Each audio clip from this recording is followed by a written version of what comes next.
Chapter 1. Our heroine's adventures begin. If you had known Catherine Morland as a young child, you would never have imagined that one day she would be the heroine of a novel filled with adventure, mystery, and romance. Her father was a respected clergyman, neither rich nor poor, and her mother was a strong, sensible mother of 10 children. The Morlands were often described as a fine family, but that was because there were so many of them, not because any of them were handsome, beautiful, or noticeably talented.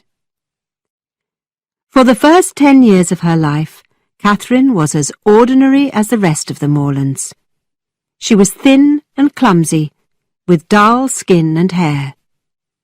She spent her time throwing a ball, riding a horse, or chasing her brothers and sisters, while avoiding any ladylike activities, like arranging flowers, nursing a poor injured pet, or watering a pretty rose bush. And certainly Catherine's education could not be described as appropriate for a heroine. In fact, she had an obvious dislike for the classroom, and never could learn or understand anything before she was taught. Occasionally, she even seemed rather stupid. Her mother wanted her to learn music, and Catherine was sure she would like to play the piano. So at 8 years old she began lessons. But she soon gave up, and the day on which the music teacher was dismissed was one of the happiest days of her young life. Her drawing ability was also disappointing. Although she enjoyed drawing animals, all her pictures, from chickens to horses, looked very similar. What a strange, incomprehensible character. Incomprehensible because, in spite of such clear signs of a difficult nature, Catherine was seldom unpleasant. She rarely quarrelled, and was very kind to her 6 younger brothers and sisters, and quite friendly with the 3 older ones. But it still must be admitted that she was untidy, noisy, and wild, and loved nothing better than rolling down her favourite hill at the back of the house. At 15, Catherine's appearance began to improve.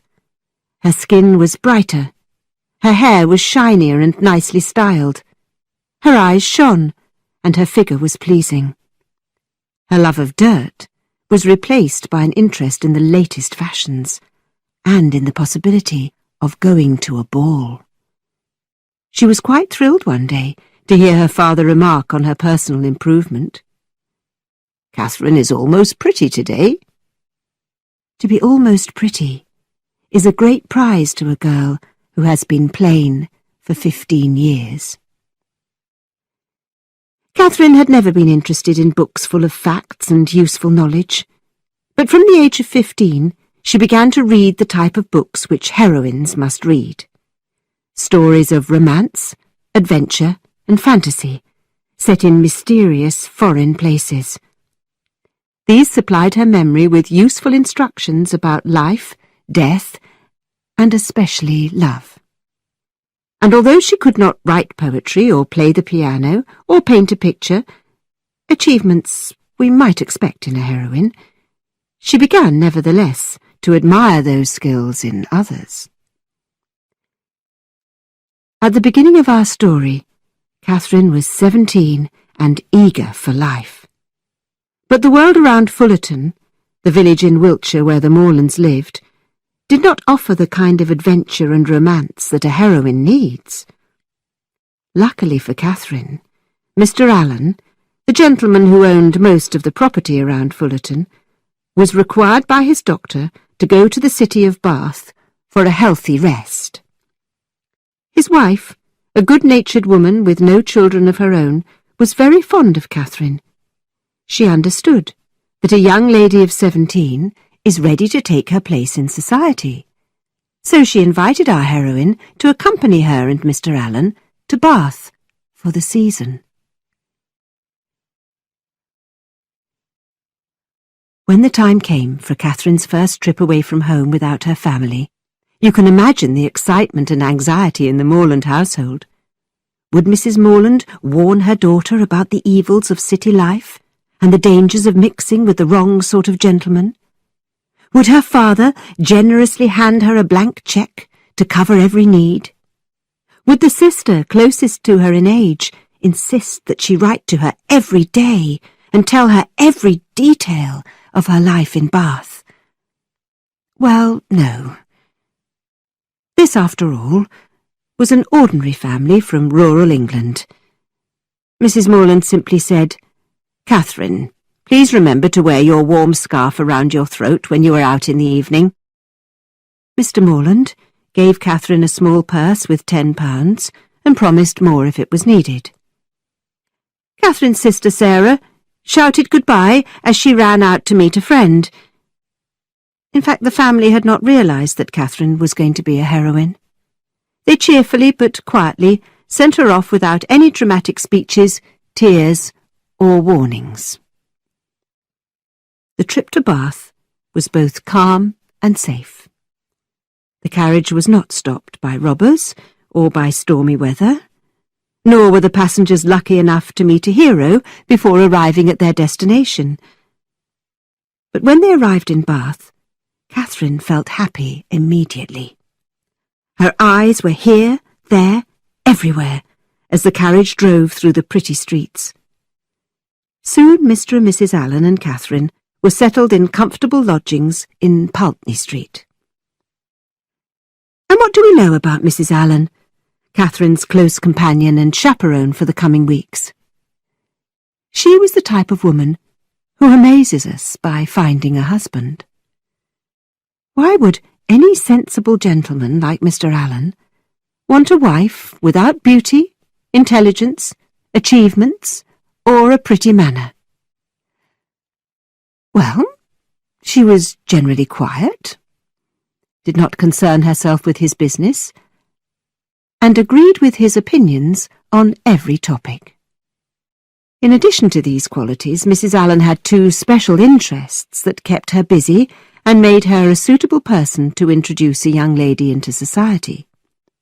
First, she loved going out, and never chose to stay quietly at home. Second, she found endless pleasure in fashion. She would not consider taking Catherine to any of the stylish rooms in Bath until they had both bought new dresses in the latest style.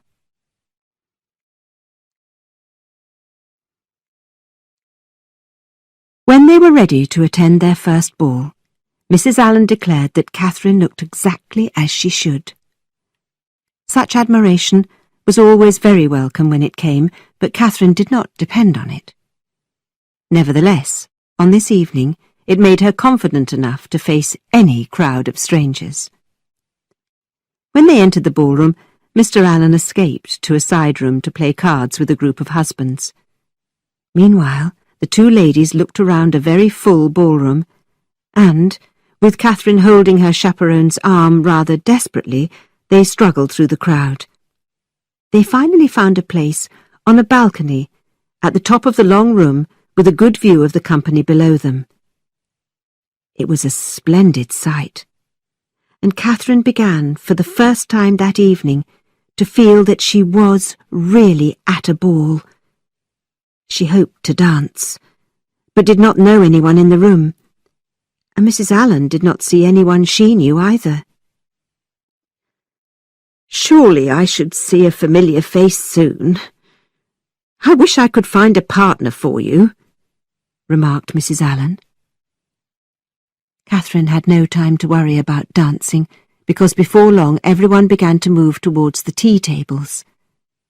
But Catherine and Mrs. Allen were at a distinct disadvantage, without a party of friends to join, or a polite gentleman to assist them. After being pushed and squeezed by the crowd, they finally found two empty places at the end of a long table, where a large group was already seated. The two ladies were ignored, and left with no one to speak to except one another. "Well, I am very pleased that I have not damaged my new dress in this terrible crowd, I assure you. It would have been shocking to have it torn, wouldn't it?" said Mrs. Allen. "I must say that I have not seen one dress in the whole room that I prefer to mine." "It is very uncomfortable with no friends here, don't you think?" whispered Catherine. "What shall we do? The gentlemen and ladies at this table do not look happy with us here. We seem to be forcing ourselves into their party." "Yes, it is very disagreeable," said Mrs. Allen. "My good friends the Skinners would rescue us if they were here now." "Shouldn't we leave? There are no cups or plates for us here, you see," Catherine said with a worried frown. "I think we should sit still," said Mrs. Allen. "We shall be pushed and pulled in every direction if we try to find another place in this crowd. My dress could easily be damaged." "Mrs. Allen, are you sure there is nobody that you know in this great assembly of people? You must know somebody." "Oh, if only I could see a familiar face," Mrs. Allen said. "Oh, look, there goes a strange-looking woman. What an odd old-fashioned dress! Look at the back of it! How awful!" After some time, the two ladies received a polite offer of tea from one of their neighbours at the table. They accepted gratefully, and enjoyed a little light conversation with the gentleman, but that soon ended, and no one else spoke to them during the entire evening. When the dancing came to an end, Mr. Allen found Catherine and his wife. "Well, Miss Morland," he said, "I hope you have had an agreeable ball."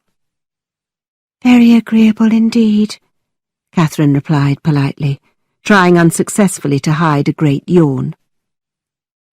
As the ballroom began to empty, and the crowd grew smaller, our heroine had a better opportunity to be admired.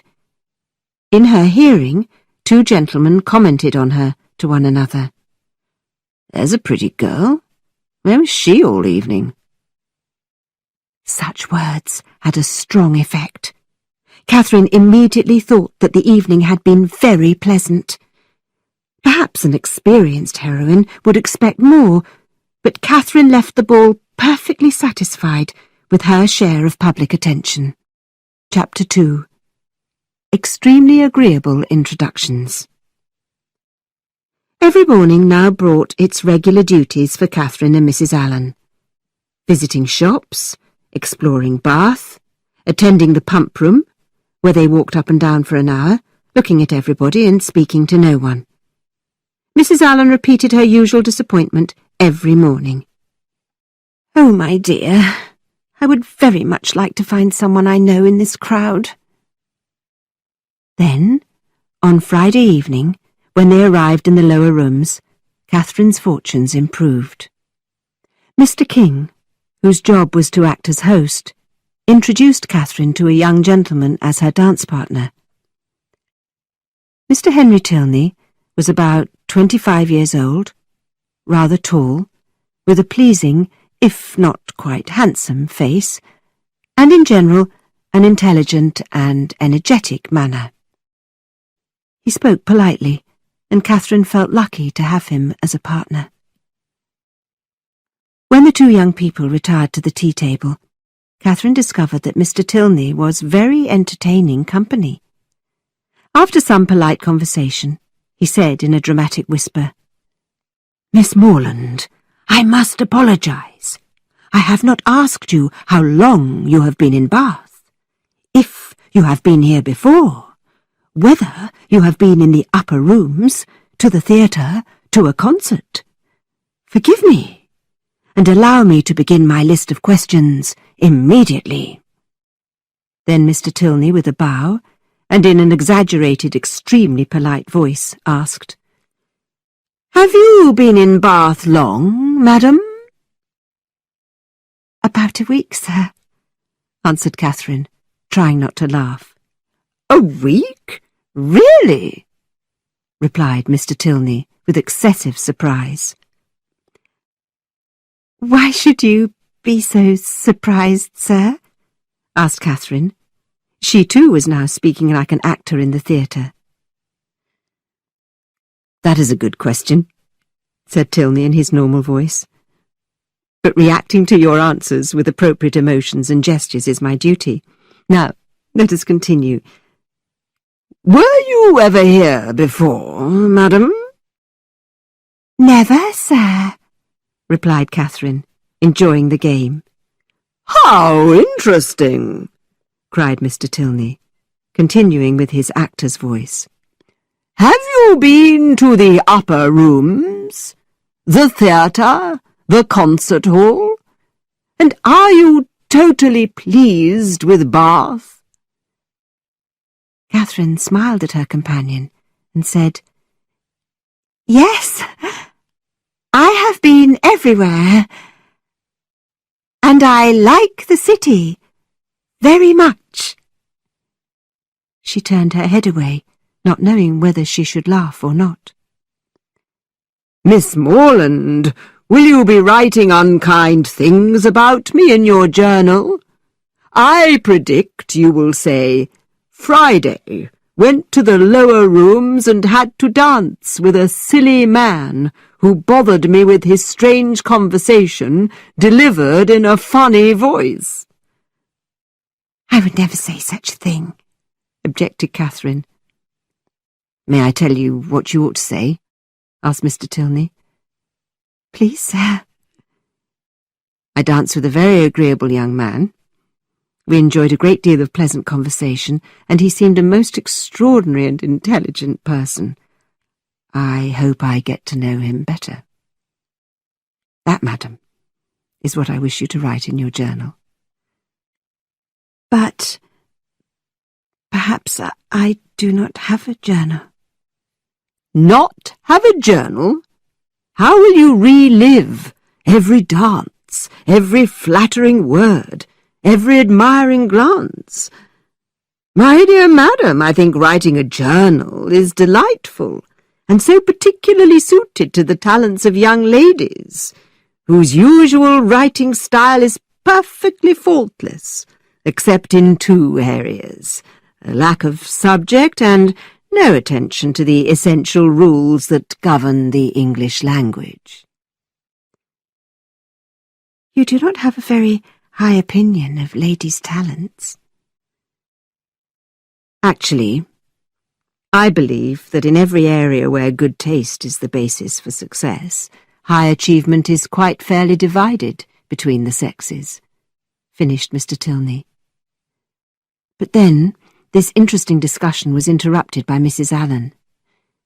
My dear Catherine, can you look at my dress? Have I torn it? It cost me more than any other dress in my wardrobe.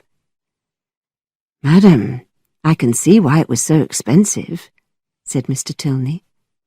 Miss Morland's dress, on the other hand, is pretty, but the fabric is too delicate. It will not wash well. Catherine began laughing and said, Sir, how can you be so... She almost said, strange. But Mrs. Allen was delighted to talk about her favourite subject, and Mr. Tilney was polite enough to continue chatting about fabrics and current fashions for another 5 minutes. When Mr. Tilney and Catherine returned to the dance floor, he noticed a troubled look on his partner's face. What are you thinking of, so seriously? He asked. Catherine blushed. She had been wondering if Mr. Tilney had been too obviously teasing Mrs. Allen, but she said, I was not thinking of anything. You would not look so serious if something had not upset you. I would prefer to be told at once that you choose not to tell me what you are thinking. Well then, I choose not to tell you, replied Catherine with clear determination. Thank you, said her dance partner. Now I can tease you about your serious secret thoughts and opinions whenever we meet. Nothing brings people closer than a bit of teasing. They danced again, and when the assembly closed, Catherine, at least, hoped that there would be many more opportunities to continue their friendship. She did not intend to dream of Henry Tilney that night. As a famous writer has insisted, a young lady must not dream about a gentleman or fall in love with him before the gentleman declares his love for her. As Catherine's host and protector, Mr. Allen inquired about her dance partner.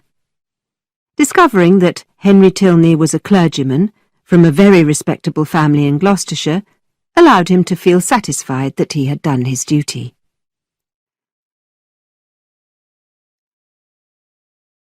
With more than usual eagerness, Catherine hurried to the pump room the next day. She felt sure that she would see Mr. Tilney there, and she was ready to meet him with a smile. But unfortunately, no smile was required. It seemed that every other creature in Bath arrived in the room during the fashionable hours. Only Henry Tilney remained absent. Mrs. Allen once again repeated her usual complaint. How pleasant Bath would be if we had some acquaintances here. This wish had been repeated by Mrs. Allen so often that it is not surprising that on this morning she had her reward. When she and Catherine sat down, the woman to their right stared at them for a few seconds before crying, "Madam, if my eyes do not deceive me, your name is Allen."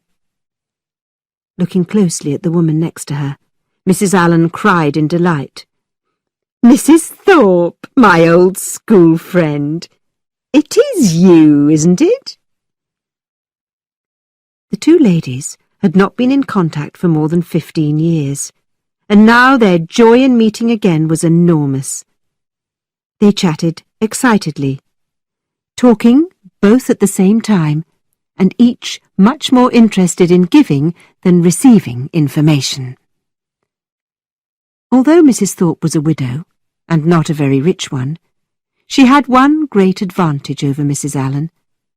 She had 3 sons and 3 daughters. Mrs. Allen had no children to talk about, but as she listened to all the news about the Thorpe children, she enjoyed noticing that her old friend's costume was quite inferior to anything in her own wardrobe. "Look, here are my dear girls," cried Mrs. Thorpe, pointing at 3 smart-looking females moving towards them. "The tallest, the most beautiful, and most elegant is Isabella, my eldest." After Mrs. Allen was introduced, she presented Catherine Morland to the Thorpe ladies. "Miss Morland, you are the picture of your brother," the Thorpes cried. They quickly explained that their brother John was at Oxford University and was a great friend of James Morland, Catherine's brother, who was studying to be a clergyman like his father. Catherine remembered that James had recently visited a college friend and his family near London, and this was the family. How lovely! Soon the eldest Thorpe girl, Isabella, invited Catherine to take her arm and walk round the room with her. Catherine was so delighted that she almost forgot Henry Tilney while she was talking to Miss Thorpe. Friendship is certainly the finest medicine for the pain of disappointed love. Because Miss Isabella Thorpe was 4 years older, Catherine felt that she could learn a lot about society from her new friend. When they parted, she watched Isabella as she walked away. She admired the older girl's graceful walk, her lovely figure, her fashionable dress, and she felt extremely lucky to have found such a charming companion. That evening at the theatre, and the next morning in the warm sunshine in the Crescent, Catherine enjoyed the sweet pleasure of her new and agreeable friendship with Isabella. She was so much happier than she had been in her first week in Bath. But she desired another meeting with Mr. Henry Tilney, and could find him nowhere. He must have left Bath, although he had not mentioned his departure on Friday evening. Of course, This sort of mysterious behaviour is always attractive in a hero, and it made our heroine anxious to know more about him. Isabella loved to hear anything with even a hint of romance, and wanted to know everything about Henry Tilney. Therefore, he became a regular topic of conversation for the two young ladies. Catherine relived every moment that she had spent with the young gentleman, and Isabella analysed the situation and gave advice from her superior experience and wisdom. "He must be a charming young man, and I am sure he found you equally charming. He must have important business in Gloucestershire and will soon return to Bath. And he is a clergyman. I have a particular liking for clergymen," Isabella said, in a rather dreamy voice. Not being experienced in the etiquette of romance, Catherine did not demand to know the cause of Isabella's emotional response to clergymen. Perhaps, as a good friend, she should have insisted that her friend tell her more about her particular liking. The friendship between the two girls nevertheless continued to grow and to become more and more affectionate. Even if the weather was very poor, the two young ladies walked through mud and rain to sit together and read novels. Yes, novels. To many people, novels are considered to be nothing more than foolish nonsense. But why? Novels may not be as serious as books about history or science or even art, but novels have humour, mystery, culture, and elegance. Do not therefore say, "Oh, it is only a novel." Read novels and learn everything about human nature in the most delightful language and through the most entertaining plots. Our two young ladies, you will see, had already learned this lesson. Listen to their conversation in the pump room after a friendship of only 8 or 9 days. "My dear Catherine," Isabella began, "I saw the prettiest hat you can imagine in the shop in Milsom Street. I must say that I longed to have it. But Catherine, what have you been doing all morning? Have you read more Udolpho?" "Oh, yes," cried Catherine. "I am at the part with the black veil." "You are desperate to know what is behind the veil, aren't you?" "Do not tell me. I know it must be Laurentina's bones. Oh, I love Udolpho. I assure you that only a meeting with you could persuade me to come away from it." "How charming of you. When you finish Udolpho, I have a list of 10 or 12 other Gothic novels that I am certain you will love," Isabella said. "But are they all frightening, and full of dark secrets and mysterious accidents?" hoped Catherine. "Of course," Isabella assured her. "My friend Miss Andrews has recommended them to me. Miss Andrews is as beautiful as an angel, and I often scold men terribly for not admiring her." "Scold them? Do you really scold them for not admiring her?" asked Catherine, who was quite shocked by Isabella. "Yes. In fact, I told Captain Hunt at a ball this winter that even if he teased me all evening, I would not dance with him unless he admitted that Miss Andrews was beautiful. I am determined to show men that we ladies are capable of real friendship. For example, if I heard anybody say anything negative about you, I would quickly lose my temper. Of course, that will not happen, because you will always be a great favourite with the men." "How can you say that?" Catherine cried, blushing bright red.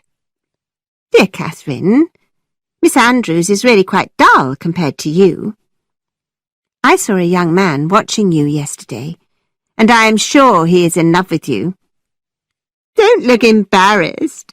I understand perfectly that your heart is attached to another man who shall remain nameless.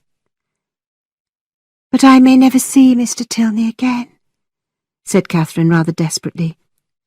Don't say that I've lost my heart to him. I will not think about him. Instead, I shall worry about the black veil. Well, my dear, we will change the subject. Have you decided what you will wear tonight? I am determined to dress exactly like you. The men take notice of that sometimes, you know. Does it mean anything? Asked Catherine innocently. Mean anything? I make it a rule to ignore what men notice or what they say. They are often very bold if you do not treat them with spirit and make them keep their distance. Are they bold? Men always behave very politely to me, said Catherine, feeling quite confused. Oh, men think they are so important. But listen, I have meant to ask you something. Do you prefer men with dark or fair hair? I have not really thought about it, answered Catherine. But perhaps neither. Something between the two. A medium brown. That sounds like your description of Mr. Tilney's hair. And he has dark brown eyes, if I remember correctly. I actually prefer fair hair and blue eyes better than any other, but do not reveal my preference if you know anyone like that. Why would I do that? Catherine asked, feeling more confused than ever. Catherine, let us drop the subject for now. Let us move to the other end of the room. I believe there are two bold young men near us who have been staring at me for more than half an hour. The young ladies walked to the book at the front of the room. Watch those two young men, dear Catherine. I hope they're not following us. I refuse to take any notice of them. There's nothing to worry about, dear Isabella, Catherine assured her friend. They have left the pump room. Which way did they go? Asked Isabella in a rush. One was very good-looking. They went towards the church. Well, I'm very glad that I've got rid of them, insisted Isabella. Now, please accompany me to the hat shop. That would be lovely, agreed Catherine, but we may see those two young men if we go in that direction. I will not take any notice of them. If I did, it would spoil them and make them believe they were important. Catherine did not know how to argue against this logic, so she and her friend walked as quickly as possible towards the hat shop, following in the steps of the two young men. Chapter 3. A Complicated Social Life. The young lady's progress was stopped at the busiest crossroads in Bath.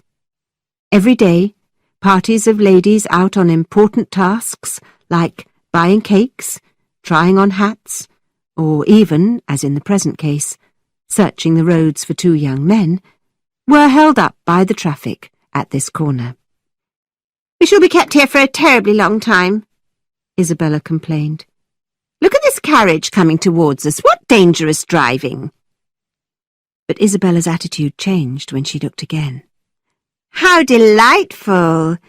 It is Mr. Morland and my brother. Good heavens! It is James, uttered Catherine, when she saw her blonde, blue-eyed brother. John Thorpe and James Morland got out of their carriage, and although Catherine was totally surprised by the arrival of her brother, she greeted him with the most sincere pleasure. James could not say much to his sister for the moment, because Miss Thorpe clearly intended to gain his attention with her flirtatious eyes and sweet smiles.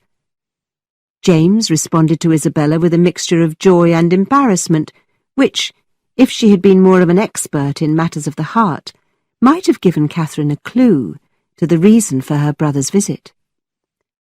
John Thorpe, a rather fat young man of medium height, with a plain face and ungraceful style, immediately claimed everyone's attention. Looking at his watch, he shouted, 25 miles from Tetbury to Bath in 2.5 hours. We left Tetbury as the town clock struck 11. You have lost an hour, John, James Morland corrected him. We left the inn at Tetbury at 10 o'clock. Miss Morland, your brother is dreaming. My horse could never take over 3 hours for such a journey. And have you noticed my carriage? I just gave £50 for it to a friend at Oxford. Now, lead the way to Mother's lodgings, Isabella. Isabella was so happy to take James's arm, and when they passed the two offensive young men from the pump room, she only looked back at them 3 times. Mr. Thorpe accompanied Catherine, and no sooner had they begun their walk than he started to talk about his superior carriage again. Do you like an open carriage, Miss Morland? Very much, but I have few opportunities of being in one. I shall drive you to Lansdowne Hill tomorrow, and I shall take you out in my carriage every day that I am in Bath. Catherine was not sure if this was an appropriate arrangement, but she said, Thank you, but won't your horse need a rest? Never! That horse has only covered 25 miles today. Too much rest ruins a good horse. I am an expert on horses, and tomorrow you and I will drive to Lansdowne, Miss Morland. Isabella was listening to her brother, and turned and said, And what about me? Isabella, I did not come to Bath to drive my sisters around, especially not those 2 ugly younger ones. Anyway, Morland must take care of you. And turning towards Catherine, he said, Miss Morland, let us be dance partners this evening. It's always good to get these annoying arrangements out of the way. After getting her agreement, Mr. Thorpe seemed to give up chatting with Catherine. Instead, he made comments to her about the appearance of every woman they passed. Some, he said, were pretty, some fat, some old, some almost handsome. Although Catherine was very inexperienced, she doubted if Mr. Thorpe was behaving very politely, so she tried to change the direction of his comments. Have you ever read Udolpho, Mr. Thorpe? Lord, no. There has not been a good novel since Tom Jones. You might like Udolpho. It is so interesting, said Catherine.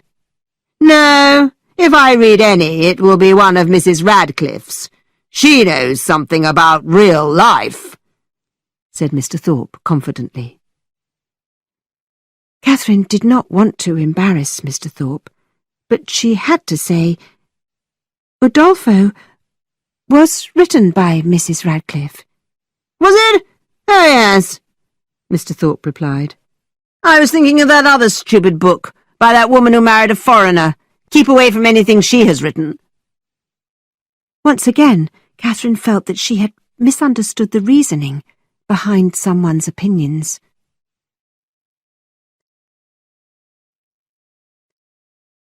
When James Morland visited his sister and Mr. and Mrs. Allen at their lodgings later that afternoon, he asked, Well, Catherine, how do you like my friend Thorpe? If John Thorpe had had no connection to her brother or to her new friend, and if there had been no invitation for carriage rides and dance partners, Catherine would have said, I do not like him at all. But under the present circumstances, she said, I like him very much. He seems very agreeable. He is a good-natured fellow. Perhaps a little too full of opinions sometimes, but you girls like that in a gentleman, don't you? And how do you like the rest of the family? Oh, very much, especially Isabella, Catherine said happily. I'm very glad to hear you say that, said James. She has so much good sense, and is so friendly and kind. Since I met her, I've wanted you to meet her, and now I learn that she already has a very high opinion of you. I'm sure you may be very proud of receiving praise from a girl like Miss Thorpe. And I am sure she is greatly admired in a place like Bath, isn't she?" "I believe so," agreed Catherine. "Mr. Allen thinks that she is the prettiest girl in the city." "I do not know any man who is a better judge of beauty than Mr. Allen.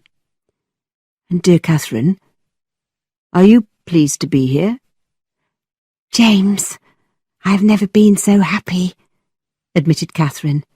"Everything is so exciting. And now I'm even more delighted. How good it is of you to come so far to see me." The Morland children had been taught not to lie, so James chose his next words carefully. He simply said, "My sweet Catherine, I love you dearly." The Thorpes and the Allens, with Catherine and James Morland, met that evening in the upper rooms. Isabella was all smiles when she saw Catherine, and the two girls followed their chaperones into the ballroom, whispering to each other and exchanging affectionate glances. James was engaged to dance with Miss Thorpe, and invited her to join the sets of dancers when the music began. Catherine, who you will remember was also engaged to dance, could not see her partner anywhere. "Mr. Morland, I cannot possibly begin to dance while my dear friend is without a partner. We will wait here with her until my brother returns," explained Isabella. Catherine felt very grateful for this kindness, and she continued to chat with Isabella for another 3 minutes.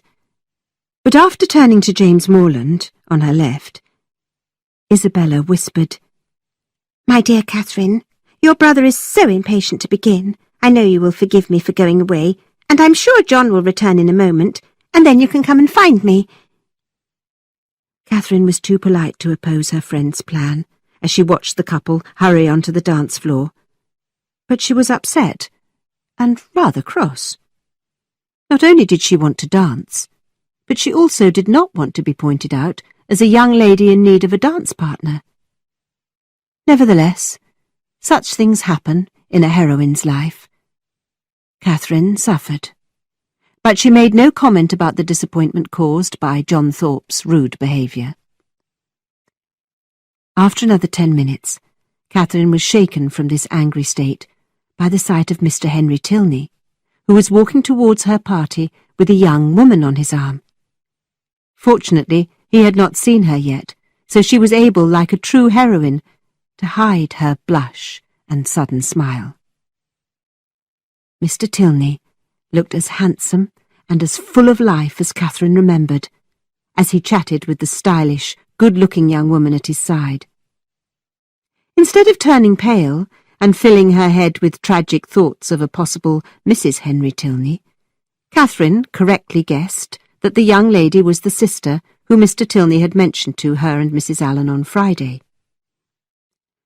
One of the ladies in the Tilneys' party, a Mrs. Hughes, was an acquaintance of Mrs. Thorpe's, and as she spoke to Isabella's mother, Mr. Tilney saw Catherine and smiled at her in recognition. Catherine returned his smile very prettily and said, "How nice to see you again, sir. I was afraid you had left Bath." "Thank you, Miss Morland, for your fears. I had to leave Bath the morning after I had the pleasure of meeting you." "Well, sir, I hope you're happy to be back again. I find Bath an exciting place at this time of year," responded Catherine. After a few enjoyable moments of conversation, Mr. Tilney asked Catherine to dance with him. This delightful invitation produced terrible anxiety in our heroine, and in giving her refusal, she expressed her genuine sorrow, explaining that she was already engaged to dance with another gentleman. Just then, John Thorpe inconveniently wandered over to the group and claimed Catherine as his partner. As they danced, Mr. Thorpe's conversation about buying a good hunting dog allowed Catherine to keep watch on the part of the room where she had left Mr. Tilney. She also looked around for Isabella, wanting to point out Henry Tilney to her dear friend, but she seemed cruelly separated from friends and acquaintances. As Mr. Thorpe continued his one-sided conversation, Catherine began to realise a useful lesson. It is not always best to arrange your dance partners before going to a ball. But luckily Catherine's thoughts were interrupted by a light touch on her shoulder from Mrs. Hughes. "I beg your pardon, Miss Morland," Mrs. Hughes began. "Would you allow Miss Tilney and her partner to join your set?" Catherine could not have been more pleased. She now had the opportunity to chat with Henry's sister, and she welcomed the young lady very warmly and politely. Miss Tilney was attractive in every way. She was not as fashionable as Miss Isabella Thorpe, but she was more naturally elegant. She was polite to everyone, and was capable of being young, beautiful, and at a ball, without flirting with every man near her, and without becoming overexcited or overdramatic about insignificant flattery. At the conclusion of the 2 dances, Catherine found her arm immediately seized by her dear Isabella, who in an excited voice cried, "At last! I have got you! Why didn't you and John join our set? I have been quite miserable without you. I kept telling your brother to search for you, but he was extremely lazy and would not leave my side. Isn't that right, Mr. Morland? I have been scolding him all evening. You would be amazed." Catherine pulled Isabella away from James and whispered urgently, "Do you see that young lady with the white ribbons in her hair? It is Mr. Tilney's sister." "Oh, let me get a good look at her," cried Isabella. "I have never seen anyone half as beautiful, so wonderfully dressed. But where is her famous brother? I am dying to see him." "What is all this whispering about?" asked James. "Men are so much more curious than women," teased Isabella. "This is not about you, and we will not tell you anything about it." "And is that likely to satisfy me?" James asked with a smile. "Please don't listen," Isabella smiled back. "Perhaps we are talking about you, and you may hear something disagreeable." This flirtatious chat continued between Isabella and James for so long that the original topic seemed entirely forgotten. Although Catherine felt a sense of relief to have the subject of Henry Tilney dropped, she was a bit disturbed by Isabella's apparent lack of interest in her news. When the music began again, James started to lead Isabella to the dance floor. "Catherine, tell your brother we must change partners after 2 dances together," Isabella cried. "My dear Miss Thorpe," objected James politely, "in these public assemblies we are not required to change partners." "You men," cried Isabella, "always insist that you are correct about everything. Catherine, tell your brother that everyone, including you, would be shocked if we danced together again." "I do not see why anyone would be shocked," Catherine said innocently. "But if you think it is wrong, you should of course change partners." "You see, James, your sister is on my side, but you will not listen to her. Well, remember, sir, it is not my fault if all the old ladies start gossiping about us." And off she went to dance again with Mr. James Morland. Meanwhile, John Thorpe had disappeared again, and Catherine had to return to her seat beside Mrs. Allen and Mrs. Thorpe. "Oh, my dear, did you see Mr. Tilney just now? He was tired of sitting and went off to find a dance partner," reported Mrs. Allen. "I thought perhaps he would ask you to dance if he saw you." "Where can he be?" said Catherine desperately. She looked round and saw him leading a young lady to the dance floor. Catherine had missed the most desirable opportunity of the evening, and was not in a friendly mood when John Thorpe came up to her and said, "Well, Miss Morland, I suppose you and I should have another dance together." "No, thank you," Catherine said rather coolly. "I do not intend to dance again this evening." "Oh, really? Well, let us walk around the room and examine everyone. We could start with my two younger sisters and their partners. Did you ever see such silly, unattractive girls?" Catherine did not enjoy Mr. Thorpe's comments, and again excused herself from joining him. She sat with the older ladies, and found the rest of the evening very dull. Chapter 4.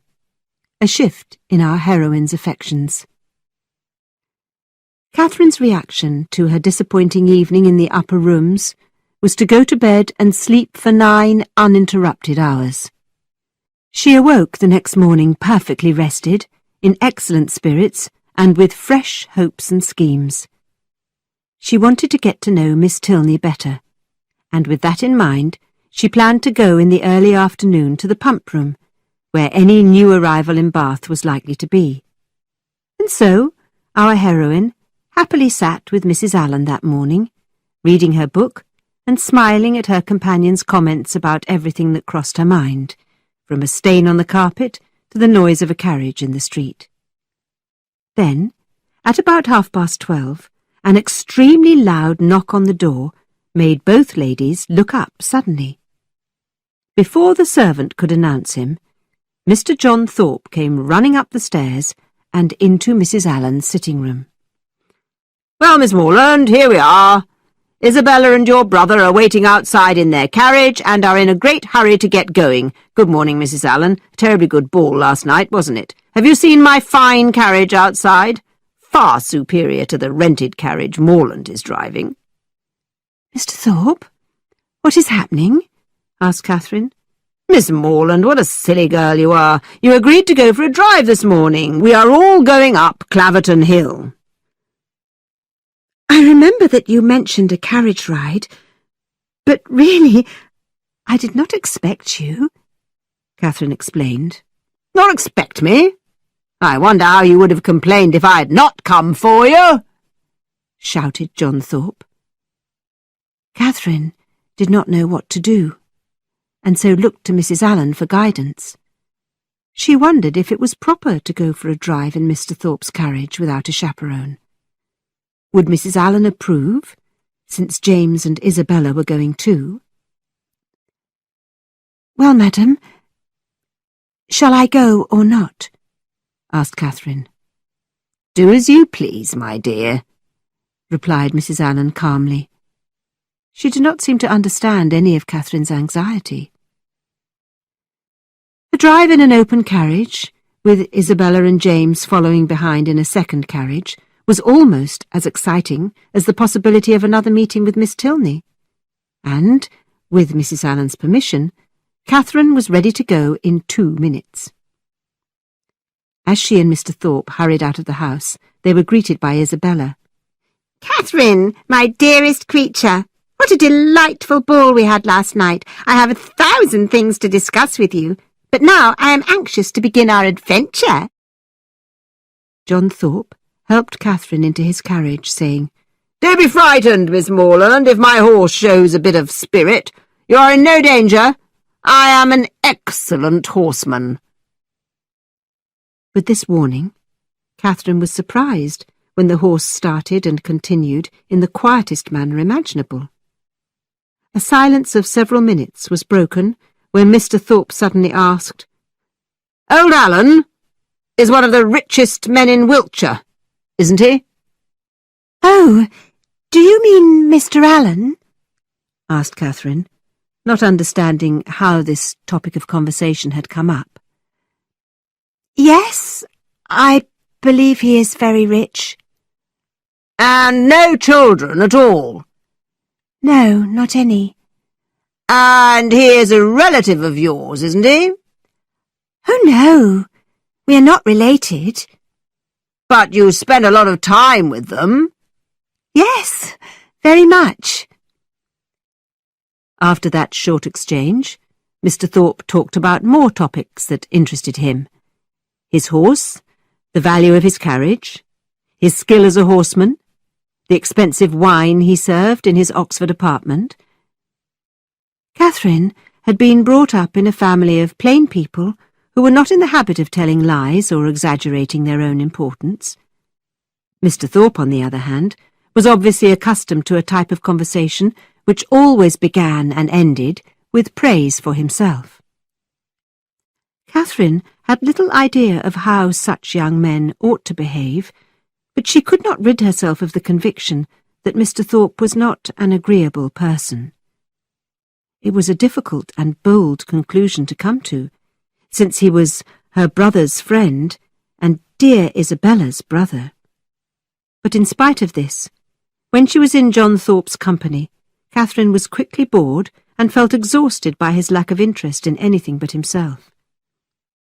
After what seemed like hours to Catherine, the carriages finally returned to Mrs. Allen's door. "Past 3 o'clock!" cried Isabella. "It is impossible! I cannot believe my watch. No 2.5 hours have ever gone by so rapidly and so nicely. Don't you agree, dear Catherine?" Our heroine could not tell a lie, even to please Isabella, but she was spared the need to disagree with her friend, because Isabella did not wait for her answer. "I have 1,000 things to talk to you about, but now I have to go home," complained Isabella, and with the gestures of a tragic actress mixed with her satisfied smile and laughing eyes, Isabella called goodbye to Catherine and left her. Catherine found Mrs. Allen in her sitting-room. "Well, my dear, I hope your afternoon was as pleasant as mine," began Mrs. Allen. "I went to the pump room as soon as you were gone and met Mrs. Thorpe there. Then we met Mrs. Hughes and Mr. Tilney and his sister in the Crescent. They are very agreeable people, and Miss Tilney was wearing a particularly pretty dress. Very expensive, I imagine. Of course, the family is very wealthy, according to Mrs. Hughes." "Did you learn anything else about the Tilneys?" "Quite a lot. They are a very good, very rich family. The mother, Mrs. Tilney, was Miss Drummond before her marriage and was at school with Mrs. Hughes. She brought a large fortune to her marriage to General Tilney." "And are General and Mrs. Tilney in Bath?" asked Catherine, hungry for more information. "Let me think," said Mrs. Allen.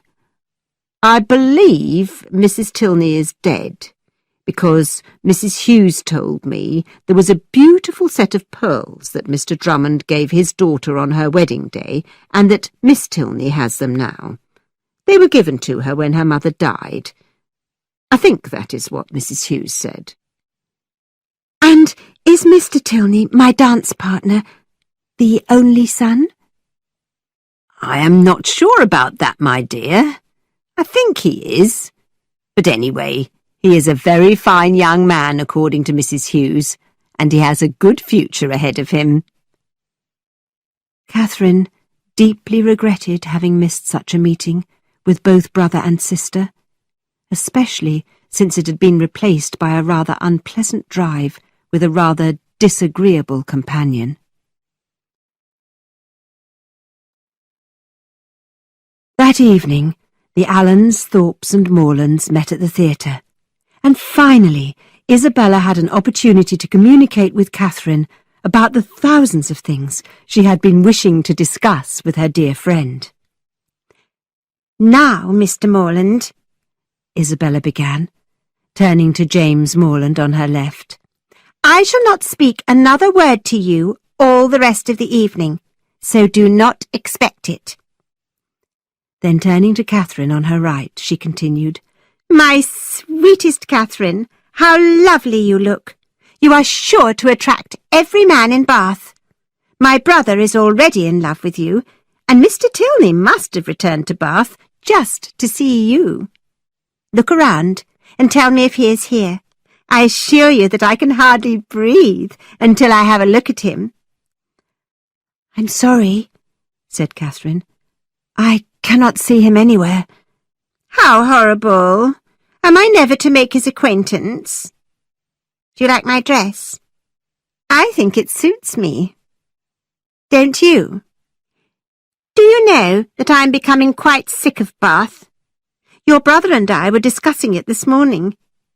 It is enjoyable to be here for a few weeks, but we both prefer the country. I imagine that you have some clever comment to make about the ridiculous fact that James and I can find nothing to disagree about. No, it does not sound ridiculous to me. Oh, you would probably like to say that we seem made for each other, or some such nonsense of that kind. No, you misjudge me, Isabella. I would never make such an improper remark, protested Catherine. Isabella smiled and gave Catherine a look which seemed very significant. Then she turned to her left and talked to James for the rest of the evening.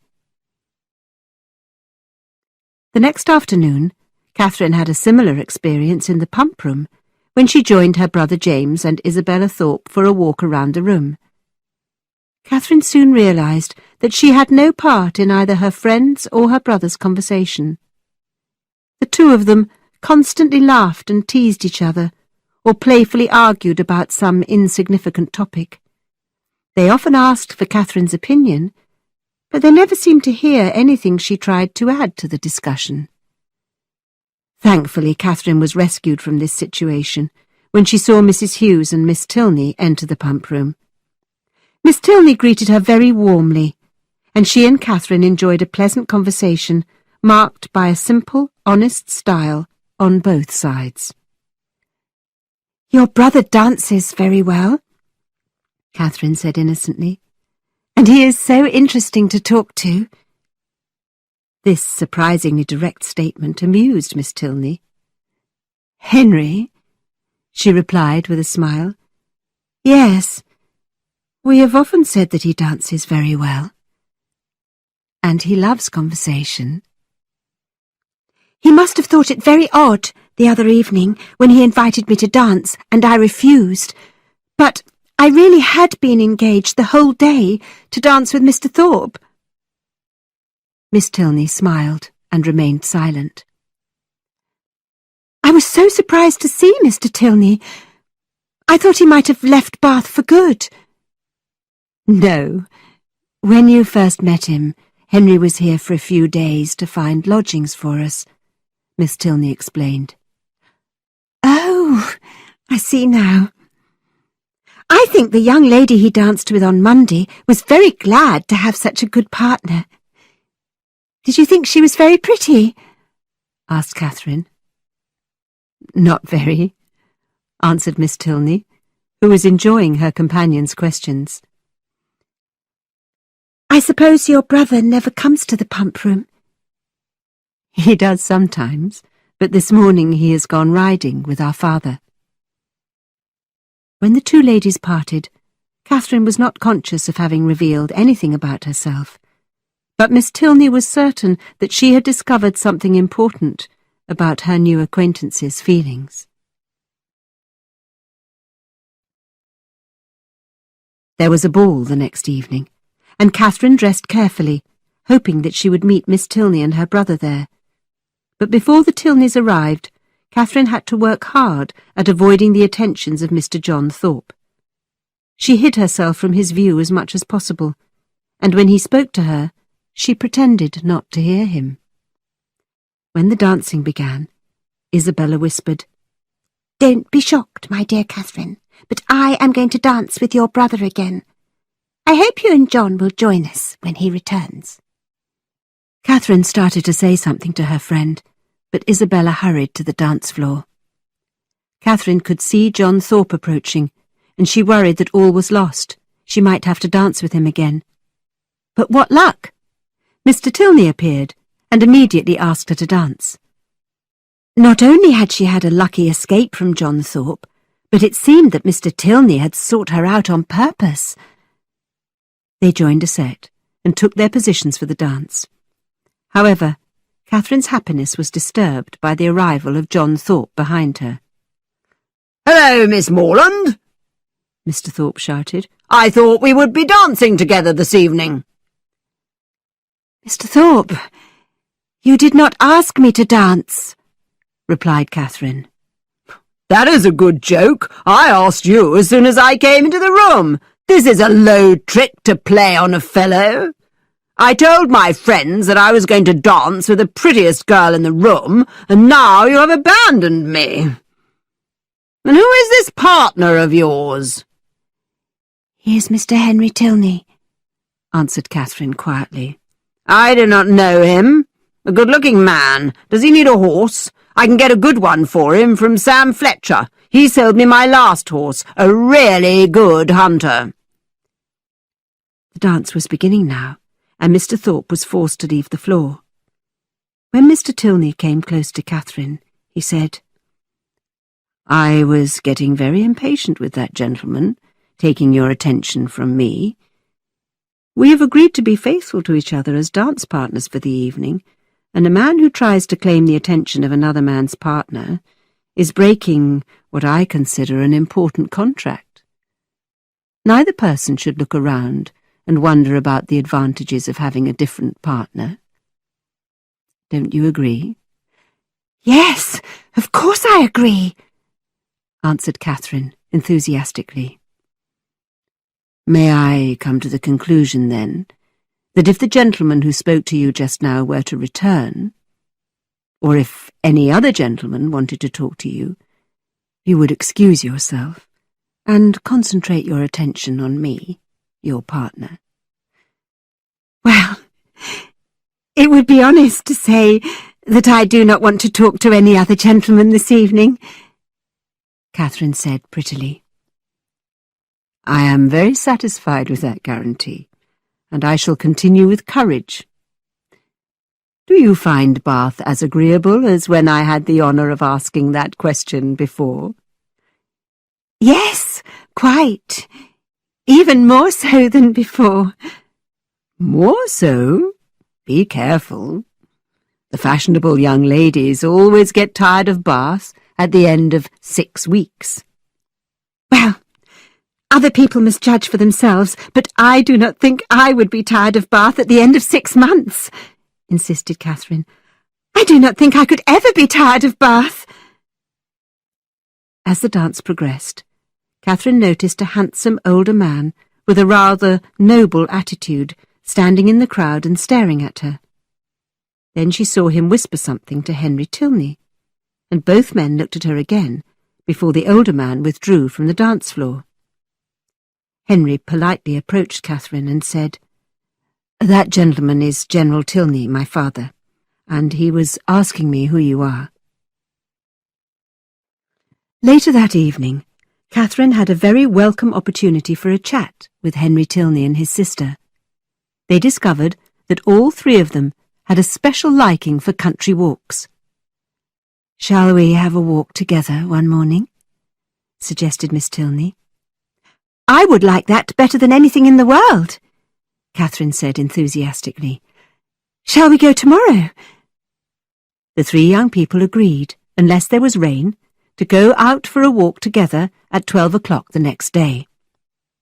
And so, although she had seen hardly anything of her good friend Isabella during the entire evening, Catherine travelled home in the carriage with Mr. and Mrs. Allen in such good spirits that she danced in her seat all the way.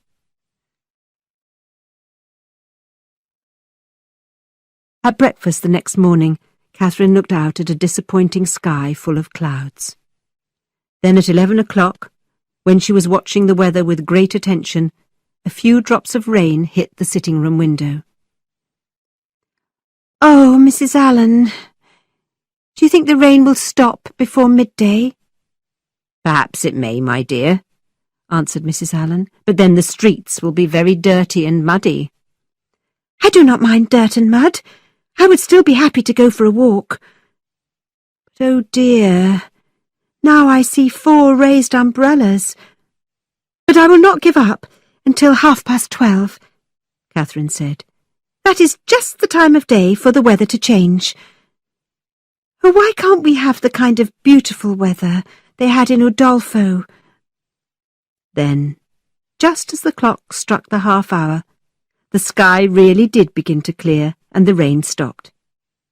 In 10 more minutes the sun was shining, and it promised to be a fine, bright afternoon. Catherine continued to sit at the window, hoping that the Tilneys would appear for their country walk. But instead of the Tilneys, she was surprised by the arrival of Isabella and John Thorpe, and her own brother James. "Be hasty, Miss Morland!" shouted Mr. Thorpe, as he entered Mrs. Allen's sitting-room. "The carriages are waiting, and we're all going to Clifton to dine, and then on to Blaise Castle." "Thank you, but I cannot go. I am waiting for my friends, Mr. and Miss Tilney. I am engaged to go for a walk in the country with them. They promised to come at 12, but it rained.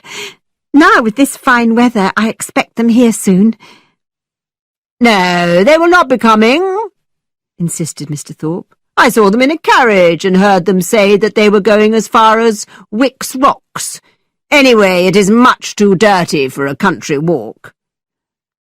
"Oh, that is disappointing," said Catherine. "But what about this castle? Is it really old? Is it like the castle in Udolpho?" "It is almost exactly the same," said Mr. Thorpe. "Then, shall I go, Mrs. Allen? What do you think?" Catherine asked. "Well, my dear, I suppose you should go," said Mrs. Allen. And in 2 minutes the 4 young people had begun their journey. Catherine felt upset that she had not heard anything from the Tilneys, but she had to admit that she was excited about seeing a real castle.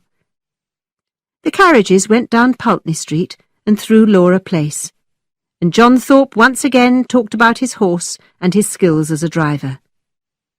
Then, near Argyle Street, Mr. Thorpe said, "Who is that girl on the pavement who is staring at you as we passed her?" Catherine looked back and saw Miss Tilney walking along the pavement, holding her brother's arm, and both of them were looking directly at her. "Stop, stop, Mr. Thorpe!" Catherine cried impatiently. "It is Miss Tilney and her brother. How could you tell me that they had gone out of town? Stop, stop! I must speak to them." But John Thorpe did not stop. In fact, he laughed and encouraged his horse to go faster, and in another minute the Tilneys were out of sight. Now the carriage was moving so quickly that Catherine could not possibly escape from it, and she felt extremely angry. "Why did you lie to me, Mr. Thorpe? And why didn't you stop when I asked you to? They must think that I am very rude." Their drive, even after they had stopped talking about the Tilneys, was not very agreeable. Catherine obviously would have preferred a country walk with the Tilneys, but at least she had a real castle to look forward to. When they could see the town of Keynsham, James Morland shouted at Mr. Thorpe, and the 2 carriages came to a stop. "We had better go back, Thorpe," James began. "Isabella agrees. We left too late to visit Blaise Castle today." "It does not matter to me," said Mr. Thorpe, turning his carriage around for the drive back to Bath. As they started again, he said to Catherine, "Your brother is a fool not to have his own horse and carriage. If he had a good horse like mine, we could easily have reached the castle today." "But he could not afford to keep a horse and carriage," objected Catherine. "And why can't he afford it?" "He does not have money for those things," replied Catherine. "Well, I think it is a bad practice for people who are rolling in money to be too mean to have a good horse and carriage." Catherine did not understand what Mr. Thorpe was talking about, and she had become less and less willing to listen to anything he had to say. They returned to Pulteney Street without her speaking 20 words. When she entered Mr. and Mrs. Allen's house, a servant told Catherine that a young lady and gentleman had called for her a few minutes after she had set off with Mr. Thorpe. Thinking about this upsetting news, our heroine walked slowly upstairs to her room, but was stopped by Mr. Allen. Dear Catherine, I am glad your brother was sensible enough to bring you home in good time. It was a strange, wild scheme. That night, our heroine went to bed feeling confused and unhappy, unable to sleep, because she was busy reliving the terrible events of the day. Chapter 5. Seeds of Misunderstanding. Mrs. Allen, said Catherine the next morning, will there be any harm in my visiting Miss Tilney today? I will not be calm until I have explained everything that happened yesterday. With Mrs. Allen's permission and advice on which dress to wear, our heroine anxiously hurried to the Tilneys' lodgings in Milsom Street. The door was opened by a servant, who said he would check if Miss Tilney was at home. When he returned to Catherine, the servant said, "Miss Tilney has gone out." Something made Catherine think that Miss Tilney was in the house, but was too offended to see her. When she got to the bottom of the street, she looked back, and saw Miss Tilney and General Tilney himself coming out of the house. Catherine's first reaction was to feel angry, but then she remembered how her own actions might have been misinterpreted, and was determined not to judge Miss Tilney unfairly. Catherine was in a rather thoughtful mood all day, but was persuaded to go to the theatre that night with the Allens and the Thorpes. The comedy, one that she had been looking forward to seeing, almost immediately lifted her mood. But at the beginning of the fifth act, Catherine saw Mr. Henry Tilney and his father join a group of people in the opposite box, and all her anxiety and distress returned. She lost interest in the play and watched Mr. Tilney. Finally, he looked towards her and bowed, but what a cold bow it was. He did not smile, and immediately turned his eyes back towards the stage. Catherine's heart raced, and she felt miserable and eager for an opportunity to explain herself to him. The play came to its conclusion. The curtain fell, and Catherine's wish came true. Henry Tilney came round to the Allens' box. He greeted the Allens very politely, but Catherine did not wait for him to speak to her. "Oh, Mr. Tilney, I have been quite wild to speak to you, to make my apologies. You must have thought me so rude yesterday. But really, it was not my fault, was it, Mrs. Allen? Mr. John Thorpe told me that you and your sister had gone out in your carriage. What could I do? But I would have 10,000 times preferred to be with you, wouldn't I, Mrs. Allen?" "Yes, my dear, but calm down. You will damage my dress," said Mrs. Allen. "I begged Mr. Thorpe to stop his carriage and let me out when I saw you," Catherine rushed on, "but he would not even slow down. If he had, I would have jumped out of the carriage and run after you." No man could choose not to accept Catherine's sincere apology and explanation, and Henry Tilney smiled politely and told her that she must say no more about it. "My sister would also like to apologize to you, Miss Morland, for her own behaviour this morning," Mr. Tilney added. "That is not necessary. It is understandable that she did not want to see me after yesterday's disaster." "But Eleanor did not choose to ignore you. My father wanted her to accompany him on his walk. He is not a patient man, and told the servant to send you away, so I would like to apologize for her. And now, may I join you for a few minutes? What did you think of tonight's play?"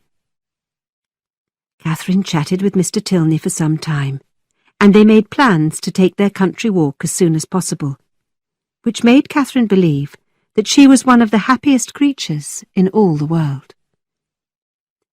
But a new mystery appeared while the two young people were together. Catherine observed with some surprise that John Thorpe was in the opposite box, talking to General Tilney and looking over at her from time to time. "Does Mr. Thorpe know your father well?" Catherine asked. I did not know that they were acquaintances, but my father is a military man and has a wide circle of friends.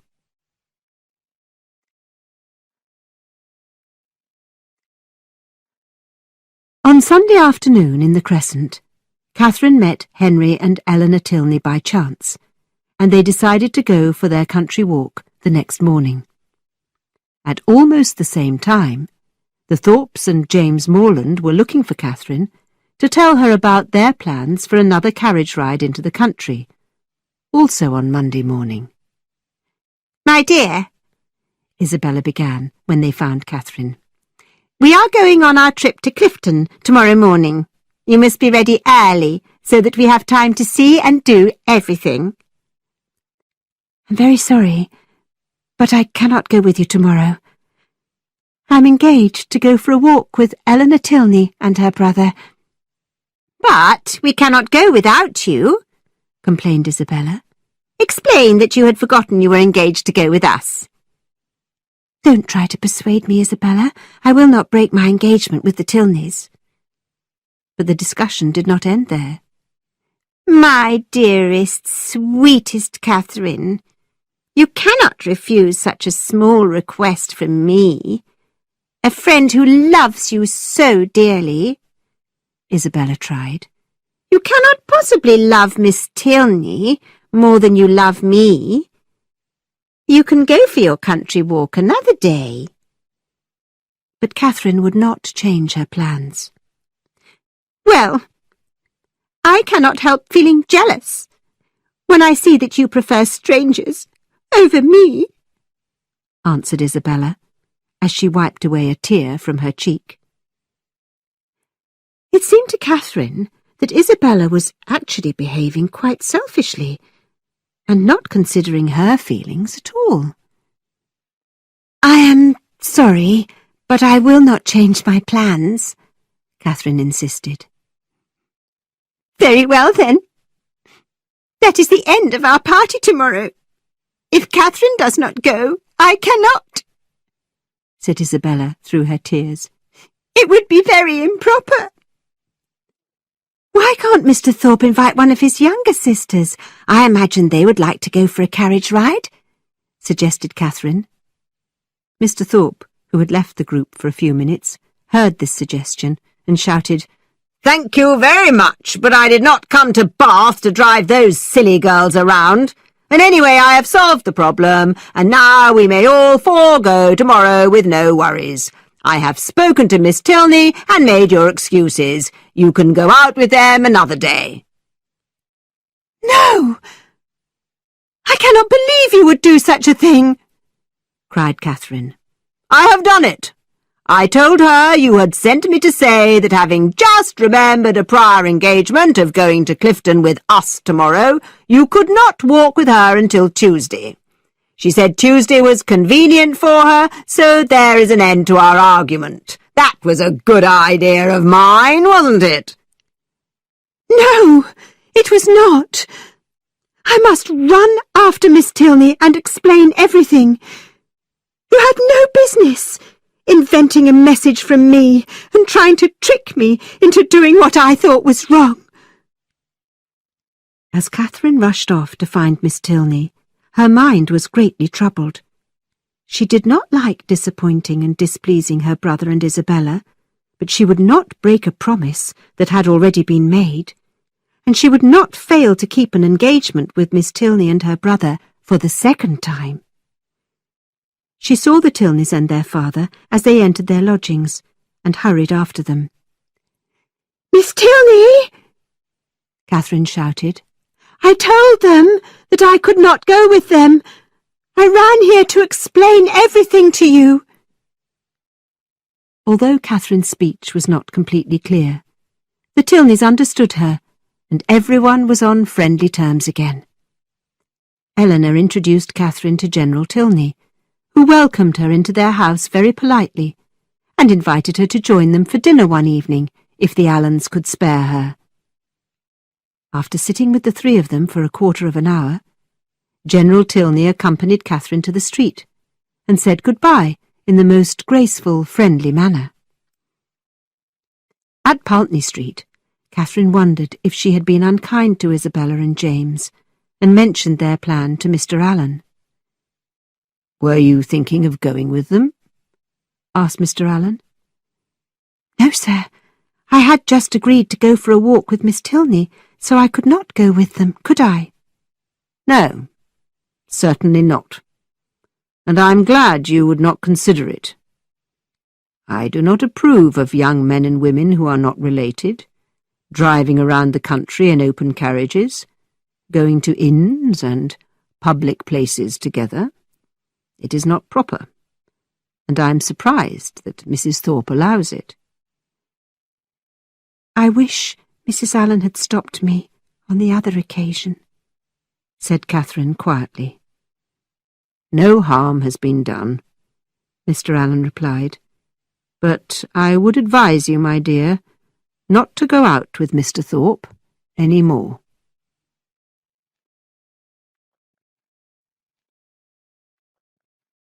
Monday dawned clear and bright, and Catherine was rewarded with a perfect walk in the country with the pleasantest companions, Eleanor and Henry Tilney.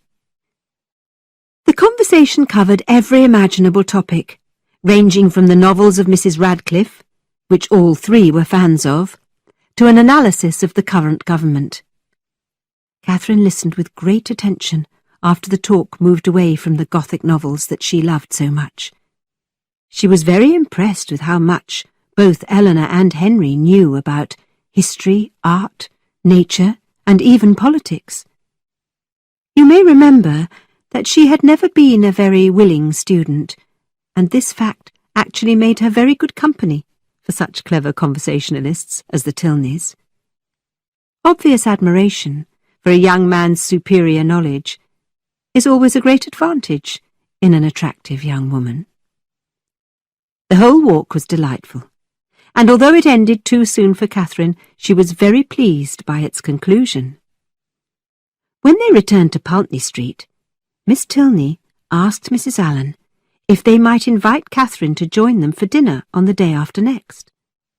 No difficulty was made on Mrs. Allen's side, and Catherine's only problem was to hide her excessive pleasure at receiving this kind invitation. The morning had been so charming, so enjoyable, that Catherine had not thought about James or Isabella, but was reminded of them in the afternoon when she happened to meet Miss Anne Thorpe in Bond Street. "Good afternoon, Anne," Catherine began. "Did your sister and brother go for their drive to Clifton this morning?" "Yes, my other sister Maria went with them. I think you had a lucky escape. It must have been a very boring, dull drive. But Maria was excited about going. I decided immediately that I did not want to go with them." Catherine doubted that Anne wanted to be left behind, but she was happy to know that the trip had not been cancelled because of her refusal to join it. Before leaving, she asked, "And did Maria enjoy seeing Blaise Castle?" "Oh, they did not see any castles. They had lunch at the York Hotel in Clifton, and after a walk they had tea there too, before returning to Bath." The next morning, Catherine hurried to the Thorpes' lodgings, wanting to be certain that she was on good terms with Isabella again. But Isabella seemed to have forgotten that there had been any disagreement between them, as she rushed into the sitting-room to greet her dear friend. "Darling Catherine, from the beginning, you understood more about me than I understood about myself. You have seen through everything." Catherine could not reply, because she did not understand what Isabella was talking about. "My sweetest, my most precious friend," continued the older girl. "You can see that I am amazingly excited. Let us sit down and talk about what you have already guessed, you clever creature. Your brother is the most charming man on earth. I only wish that I deserved him. But what do you think your excellent father and mother will say when he speaks to them? Oh, I am so worried that they will not accept me for their dear son." Finally, Catherine began to understand what Isabella was talking about. Isabella, are you telling me that you and James are in love? And soon Catherine had heard the whole story. The young couple had spoken of their love for each other during yesterday's carriage ride. Now Catherine was thrilled to think that her dear friend Isabella would one day be her sister-in-law. Catherine, you will mean so much more to me than either Anne or Maria. I feel that I will be much more attached to the Morland family than to my own, Isabella insisted. This idea astonished Catherine, and she honestly thought it was inappropriate. But she was delighted to hear Isabella's story of how the engagement had happened. I remember the first time I met your dear brother, continued Isabella. With me, the first moment settles everything. When he visited us in London, I lost my heart to him immediately. I remember I was wearing my yellow silk dress, and when I came into the sitting room, I thought I had never seen anybody so handsome as dear James.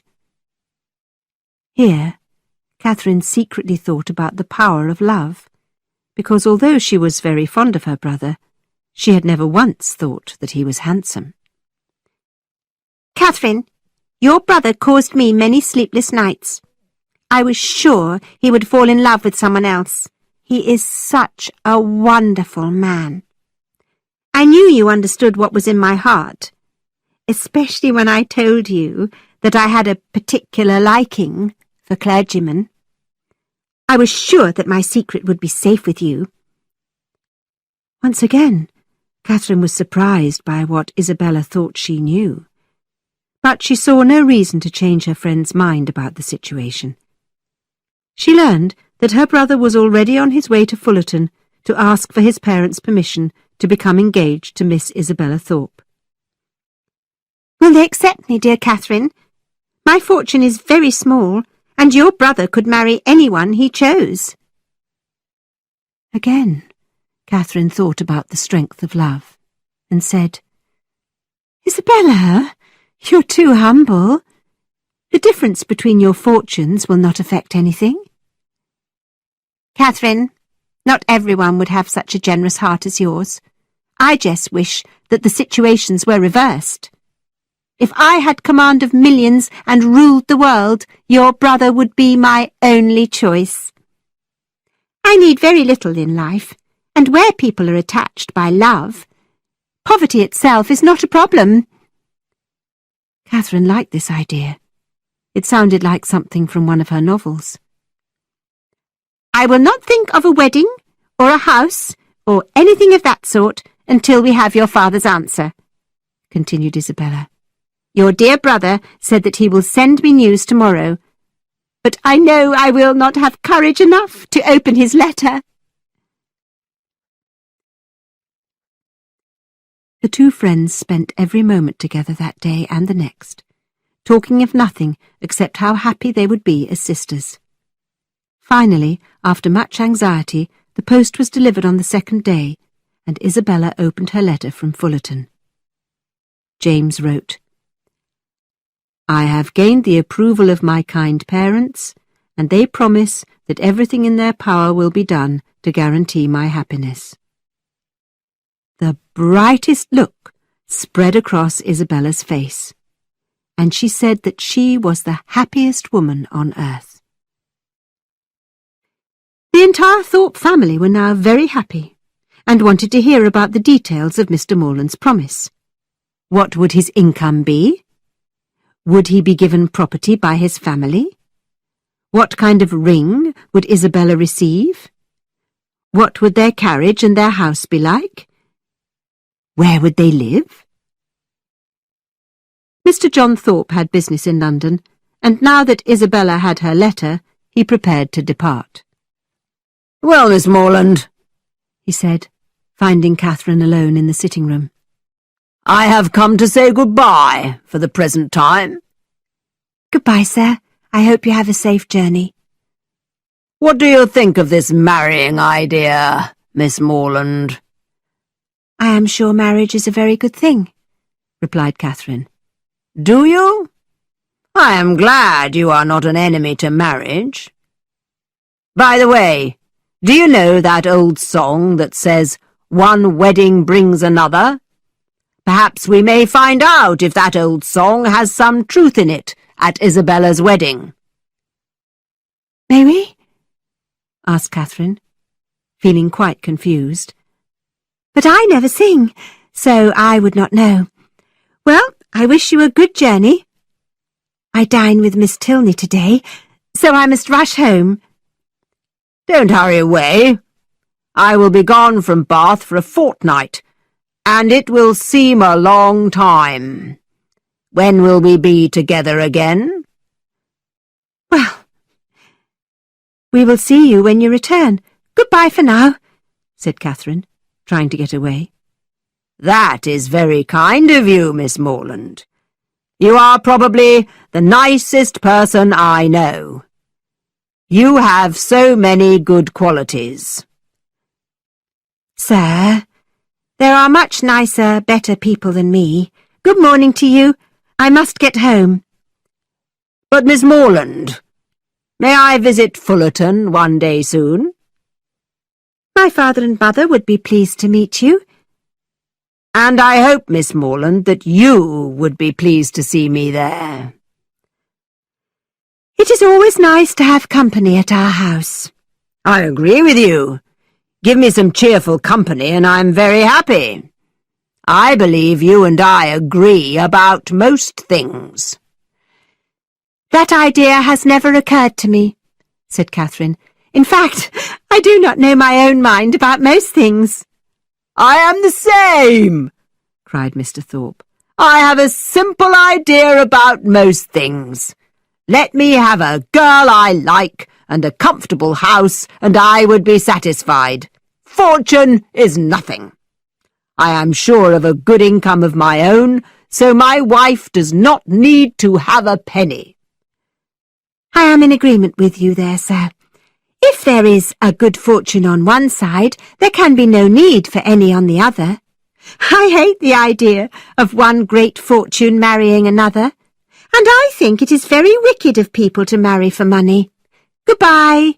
We shall be glad to see you in Fullerton one day." And having said that, Catherine hurried out of the Thorpes' house without another thought about John Thorpe. She was concentrating on getting ready for her dinner with Miss Tilney. Mr. Thorpe felt very satisfied.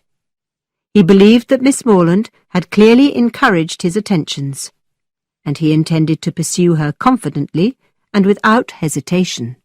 Chapter 6. A Friend's True Nature Revealed. Catherine went to the Tilneys' lodgings with high hopes of a particularly pleasurable evening, and of course this could only lead to disappointment. Although General Tilney was extremely polite to her, Eleanor Tilney welcomed her warmly, and Henry Tilney was as charming as usual, the happiness that Catherine had expected was not achieved. Somehow the evening did not have the spirit, or perhaps the magic, that Catherine had wished for. On leaving the party, Catherine's conclusion was that nobody was to blame, and that the evening was just one of those unfortunate failures that happen occasionally. But when she described the evening to Isabella, her reaction was very different. "I blame it on pride. Rude, unbearable pride. The people in that family think they are very grand. I have never heard of such unfriendly behaviour as Miss Tilney's. Hardly even to speak to you, a guest." "But Isabella, you are misinterpreting my words. Miss Tilney was not rude. She was very polite, very proper and correct." "Please don't defend her, or her brother. He had appeared so attached to you, and then he hardly looked at you when you were a guest in their house. How rude." "No, Isabella, that is not what I said. I simply meant that he did not seem in good spirits." "I hate this type of inconstant behaviour in anyone. Never think of him again. He does not deserve your attention. I do not suppose that he ever thinks of me, said Catherine. Do you see how different he is from your brother and from mine? I really believe that John has the most faithful heart. But General Tilney, I assure you, could not have treated me with more attention or with greater politeness. It seemed that his only care was to make me happy. Oh, I do not suspect him of pride. John thinks very highly of him, and I trust my brother's judgment. Well, we will meet again this evening at the rooms, so I will wait until then to judge their behaviour towards me. And must I go? Asked Isabella. Of course, I can refuse you nothing, but you know that my heart is elsewhere. And you know that it is completely out of the question for me to think of dancing, so please do not suggest it, although I know that Charles Hodges will beg me to dance with him. Isabella's opinion of the Tilneys did not influence Catherine's view of them. She was certain that they had not meant to be quiet or proud when she dined with them, and that evening she was proved right. Both Miss Tilney and her brother were clearly happy to see her, and treated her very kindly throughout the evening, and once again she enjoyed her usual happiness as Henry's dance partner. At the end of the first dance, a tall, handsome young man approached Eleanor and Henry Tilney, and Catherine learned that this was their older brother, Captain Tilney. After a short, polite conversation, the older brother asked if they knew the pretty young woman sitting with some of the older ladies. Catherine explained that it was her good friend, Isabella Thorpe. "Could you please introduce me to her?" asked Captain Tilney. "I would like to invite her to dance." "I'm afraid that she would not dance this evening for any reason in the world, although I think it is very kind of you to think she might wish for a partner," said Catherine. When Catherine and Henry were returning to the dance floor, Henry said, "Thank you for thinking that my brother was being kind in wanting to dance with Miss Thorpe. You allow the rest of the world to have motives that are as good and generous as your own." Catherine was lost in thought about Henry's comment when she heard Isabella's voice. She looked up and saw her with Captain Tilney, standing in the set opposite her and Henry. Isabella raised her eyebrows for a second and then smiled. "How could this happen?" Catherine said to Henry. "Isabella was so determined not to dance." "And has Isabella never changed her mind before?" "But what about your brother? Why did he invite her to dance after what I said?" asked Catherine, feeling very confused. "My brother makes his own decisions, but his behaviour does not surprise me. She is very pretty, and that would have been enough reason for him to have asked her." Catherine had no opportunity to speak to Isabella until the dance had finished and they were walking round the room arm in arm. "Dear Catherine, I know you are surprised that I danced, and now I am exhausted, but he is very amusing, I must admit, although I would have preferred to sit still all evening." "Why didn't you?" asked Catherine, thinking of her brother. "That would have made me look quite spoiled, and you know how I hate that kind of behaviour. I refused him as long as possible, but he would not give up. He said that he would dance with me, or with no one. Such nonsense! Since there would be no peace until I danced with him, and knowing that your dear brother would not want me to sit throughout the evening, I had to accept his invitation. He is such a smart-looking young fellow. Did you see that every eye was upon us?" "He is a very handsome man," Catherine agreed quietly. "Oh, yes, I suppose he is very good-looking, but too proud. I scolded him about that several times, in my way. Catherine was with Isabella in the sitting room of the Thorpes' lodgings when her brother James's second letter arrived from Fullerton. It contained a summary of his father's kind arrangements for James and his wife's future happiness. As a clergyman, he would be given his father's living with the salary that went with it, and he would receive a future inheritance of equal value, then doubling his yearly salary. James wrote how grateful he was to his parents, and explained the necessity of waiting between 2 and 3 years before he would have his parish and he and Isabella could marry, which is what he had expected.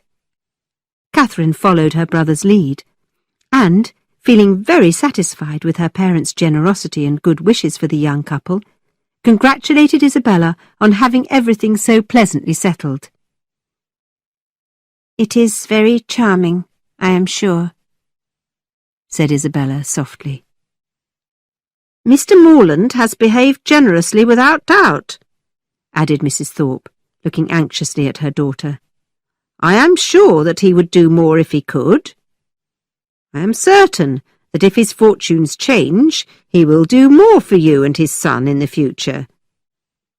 A clergyman's salary is a small amount to begin on, but you are very modest in your needs, dear Isabella." "Well, as you know, I never think of myself," Isabella began, "but I do not want to injure my dear James. Such a small income is hardly enough to pay for the essential requirements of life. For myself, that is unimportant. I never think of myself. Anyway, Mr. Morland has a right to do what he likes with his own money." Catherine felt hurt by what Isabella was implying, and said, "I am sure that my father has promised as much as he can afford." Isabella quickly tried to cover up her true feelings.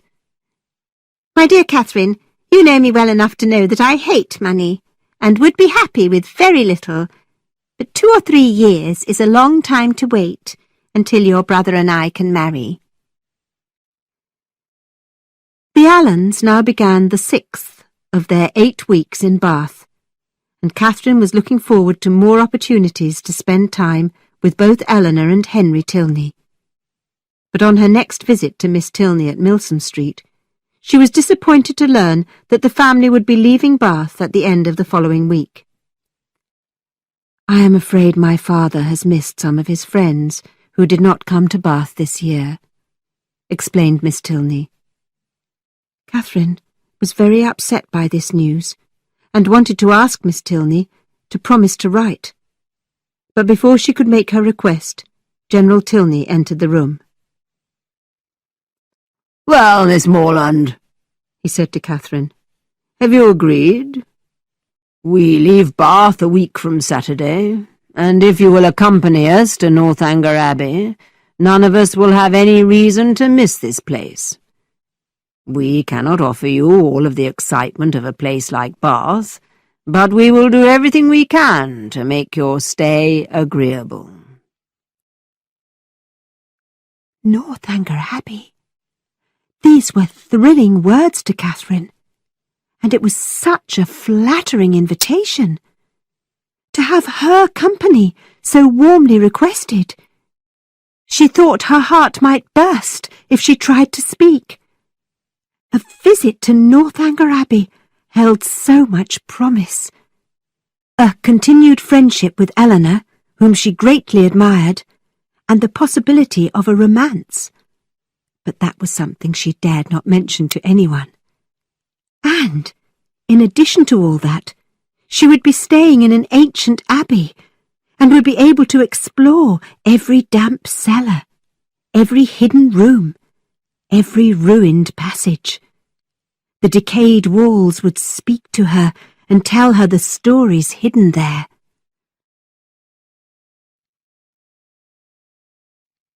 With a mind so full of excitement about her stay at Northanger Abbey, Catherine was hardly aware that 2 or 3 days passed without her seeing Isabella for more than a few minutes at a time.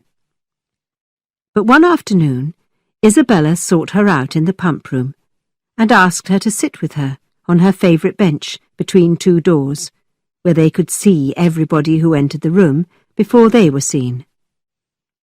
As the two friends chatted, Catherine noticed that Isabella's eyes continually turned towards the entrance as if she were waiting for someone.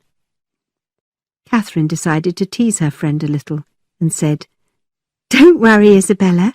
James will be here soon." Catherine, my dear creature, do not think that I always want to keep James at my elbow. It would be awful to always be together. And so, you are going to Northanger Abbey. I am very glad for you. I understand that it is one of the finest old places in England, and you must write and tell me all about it. I will do my best. But who are you looking for? Are you expecting your sisters? I am not looking for anybody. My eyes must be somewhere, and you know my eyes wander when my thoughts are 100 miles away. Tilney says it is always the case with certain types of minds. But forget about that. I have something important to tell you. I have just had a letter from John, and I am sure you can guess what he has written about. No, I cannot. Why could I? Asked Catherine innocently. Catherine, don't be naive. You know that he is head over heels in love with you. With me? Dear Isabella, why would you say such a thing? My sweet Catherine, be honest, and don't pretend you are not aware of his feelings. John says in his letter that just before he left Bath, he made it clear that he intended to propose marriage to you very soon, and that you encouraged him quite openly. Isabella, I am completely astonished by what you say. I had no idea that your brother was in love with me, and I certainly did not encourage him in any way. I sincerely swear that no talk of his proposing marriage to me ever passed between us. He must have misunderstood me in some way, because I never thought nor wished for anything of this kind from him. Please explain to him as properly as possible that I did not intend to deceive him in any way. But if I could think of one man more than any other, he is not that person. Please don't be angry with me, Isabella, because we shall, of course, still be sisters-in-law. Yes, yes, Isabella said, blushing. But there are more ways than one of our becoming sisters. But what am I talking about? My mind is wandering again. So, you are determined not to accept a proposal from John? I cannot return his love, and I certainly never meant to encourage him, insisted Catherine. I must say, Catherine, that I agree with you. What would you and he live on? He has very little money. And it is no good saying that people can live on love, because it is just not possible. I think John cannot have received my last letter. And so you do understand what I have said. I did not mean to encourage your brother. Of course I understand, said Isabella. A little harmless flirtation often leads one person to assume they know another's mind. I assure you that I am the last person in the world to judge you severely in such matters. Circumstances change. What one means one day, one may not mean the next. But my opinion of your brother did not change. You are describing something that did not happen. Without listening to Catherine, Isabella continued with her own thoughts. Nobody should rush into an engagement before knowing what they are doing, and young men change their opinions so easily. Why should a brother's happiness be more important to me than my friend's? My advice to you, Catherine, is not to be in a hurry. Tilney says people often deceive themselves about the state of their own heart, and I believe that he is right. Oh, look, here he comes. But he will not see us here. But Captain Tilney walked directly to their bench and took the seat next to Isabella. The two of them began whispering together, making Catherine very uncomfortable and very jealous for her brother. Finally she stood and said, Isabella, I would like to join Mrs. Allen. Will you walk with me? You go without me, Isabella said. I must wait here for my sisters. Catherine could do nothing to persuade Isabella to leave the bench, and so she found Mrs. Allen and left the pump room. It seemed to her that Captain Tilney was falling in love with Isabella, and that her friend was unconsciously encouraging him. It had to be an unconscious flirtation, because Isabella was engaged to James. But Catherine was left confused and worried by her conversations with Isabella that day. Why had she talked so much about money? Why had she been so obviously pleased at seeing Captain Tilney? And how did John Thorpe come to the conclusion that she had encouraged him to fall in love with her?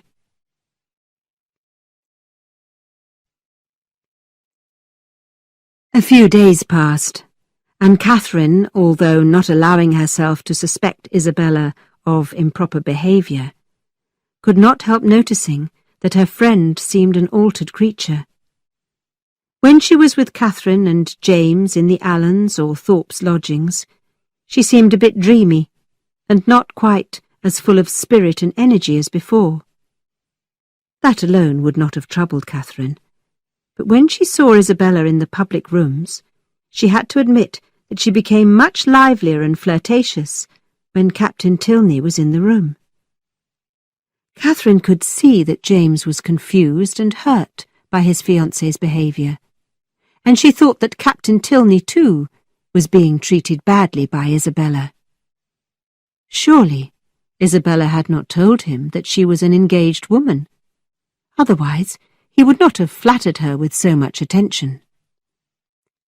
Catherine worried so much about the situation that she finally decided to speak to Henry Tilney about it, describing what she had observed, and ending by saying, "I'm certain that your brother must be unaware that Miss Thorpe is engaged to be married to my brother James."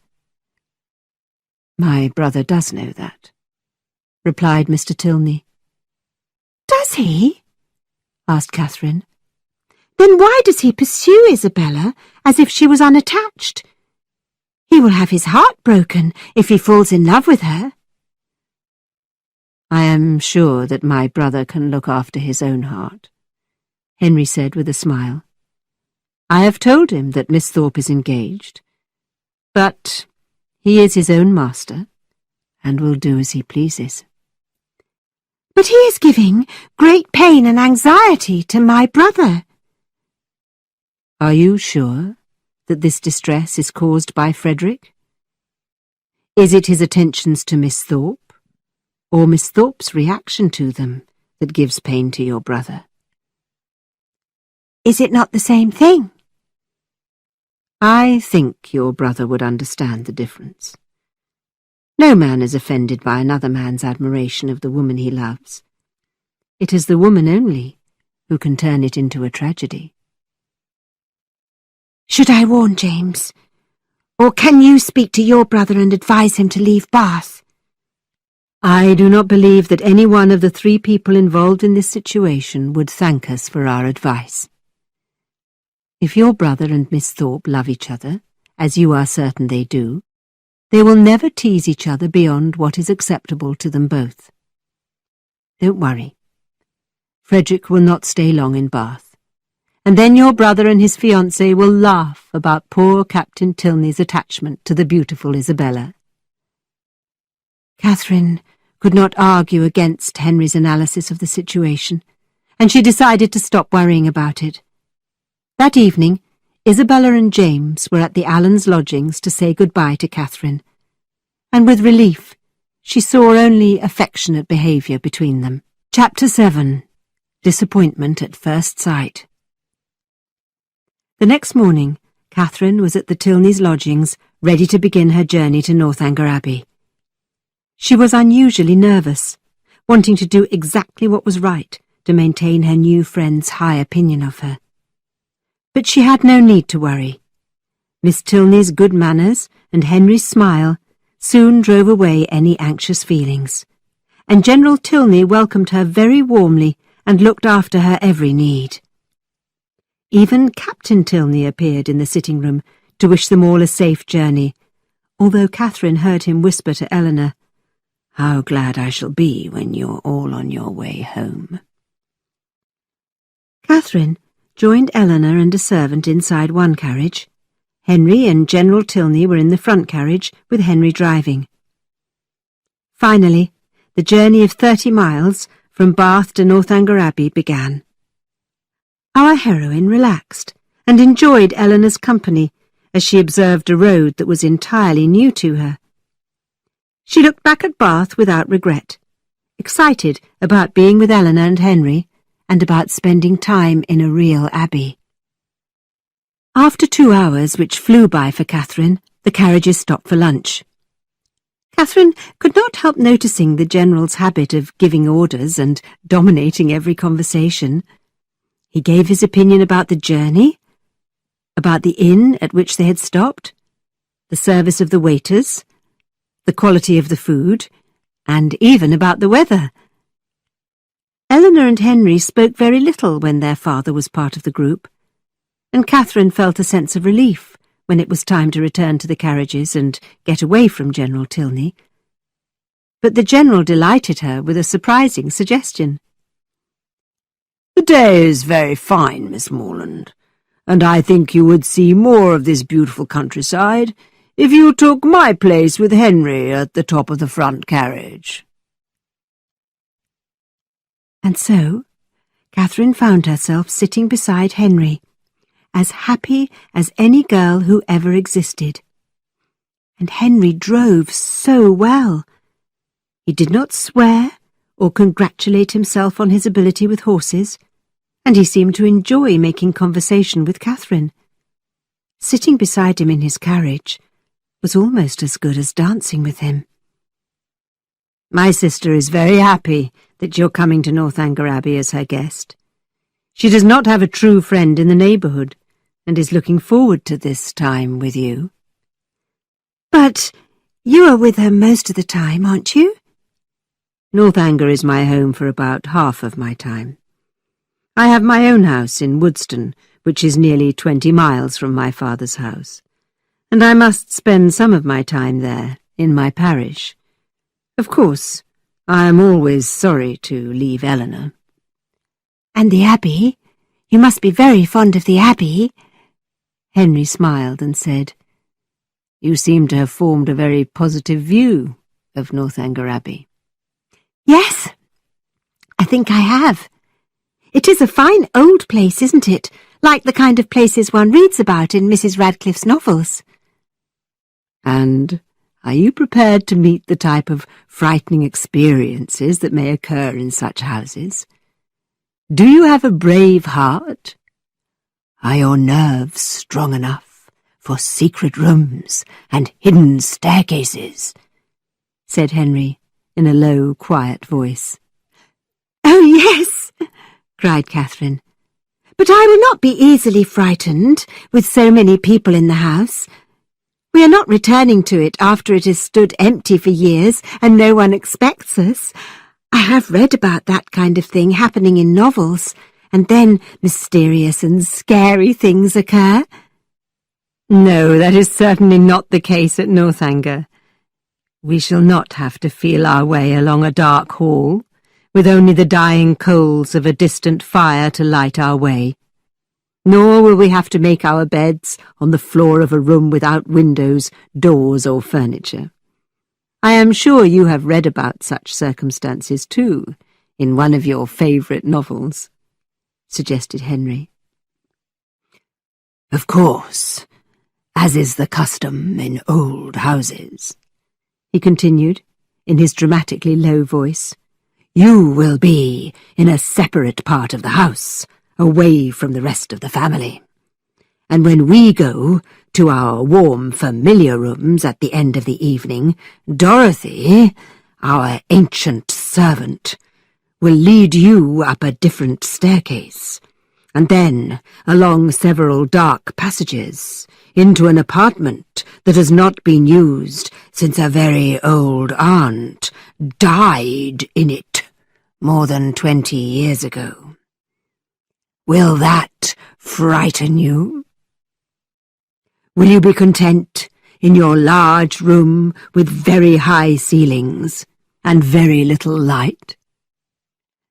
The walls in this room are hidden behind dark, heavy tapestries, and the bed is covered in material appropriate for a funeral. Will your blood run cold when you enter?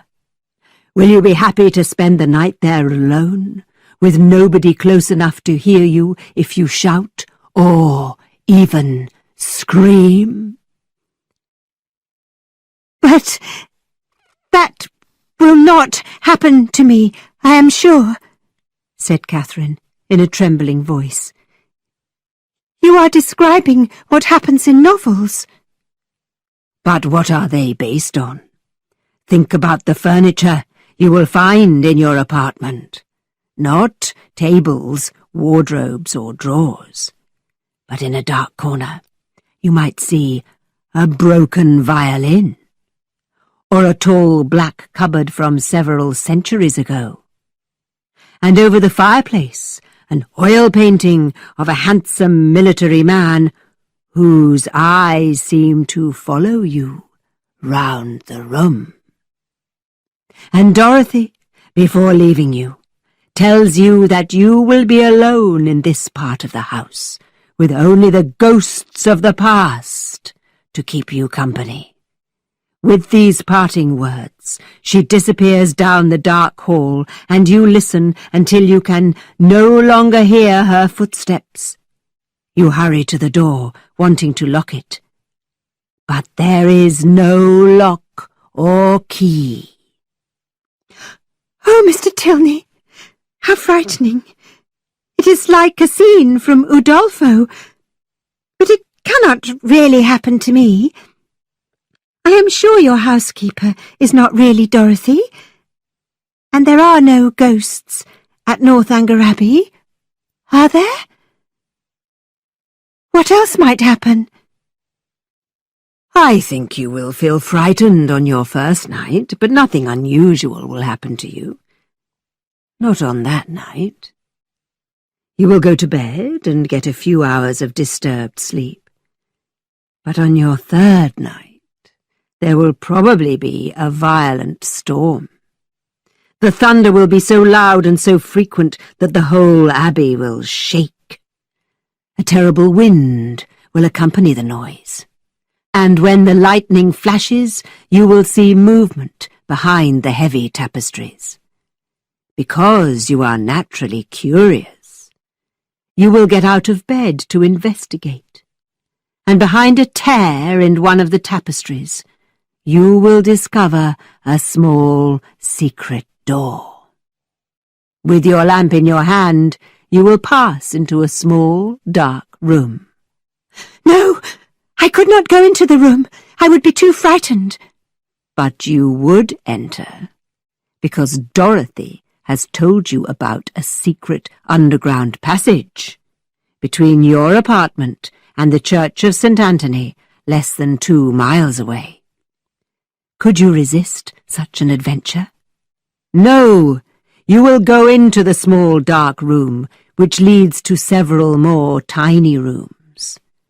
You will see a sharp knife in one room, drops of blood in another, and in a third, chains and a whip. Finally, you find a large, old-fashioned cupboard, and when you unlock its doors, you find drawers, one of which contains many mysterious sheets of paper. You hurry back to your room with this treasure and begin to read. You have found the diary of Matilda, a poor unfortunate girl. Have pity on me, and your lamp suddenly goes out and leaves you in total darkness. Oh "Oh, no!" cries Catherine. "And then what? Please go on." But Henry could not continue telling the story without smiling, and Catherine at last understood that he was amusing himself by frightening her. Catherine felt ashamed of desperately wanting to hear more of the story, and told herself to remember where she was. "Mr. Tilney, you are a good storyteller, but you have not alarmed me. Your sister would never put me in a room like the one you have described. I am not afraid of anything at Northanger Abbey," insisted our heroine. Just then, the Abbey came into view, and Catherine found that she was more than a little disappointed.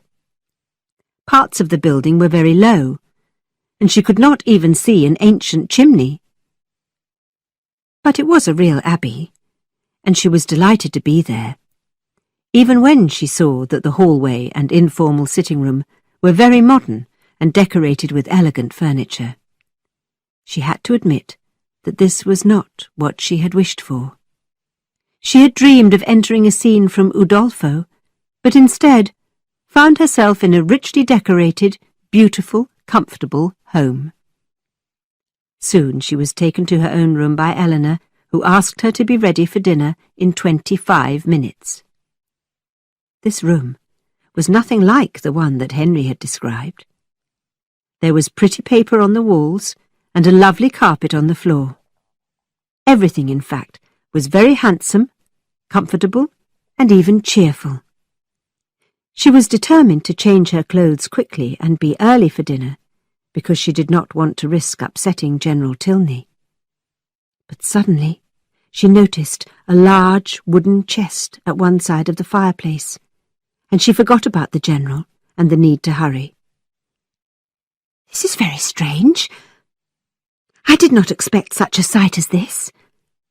What an enormous chest! Why is it hidden in this corner, almost out of sight? I should not, but I will look inside. I must do it now, while there is still light outside.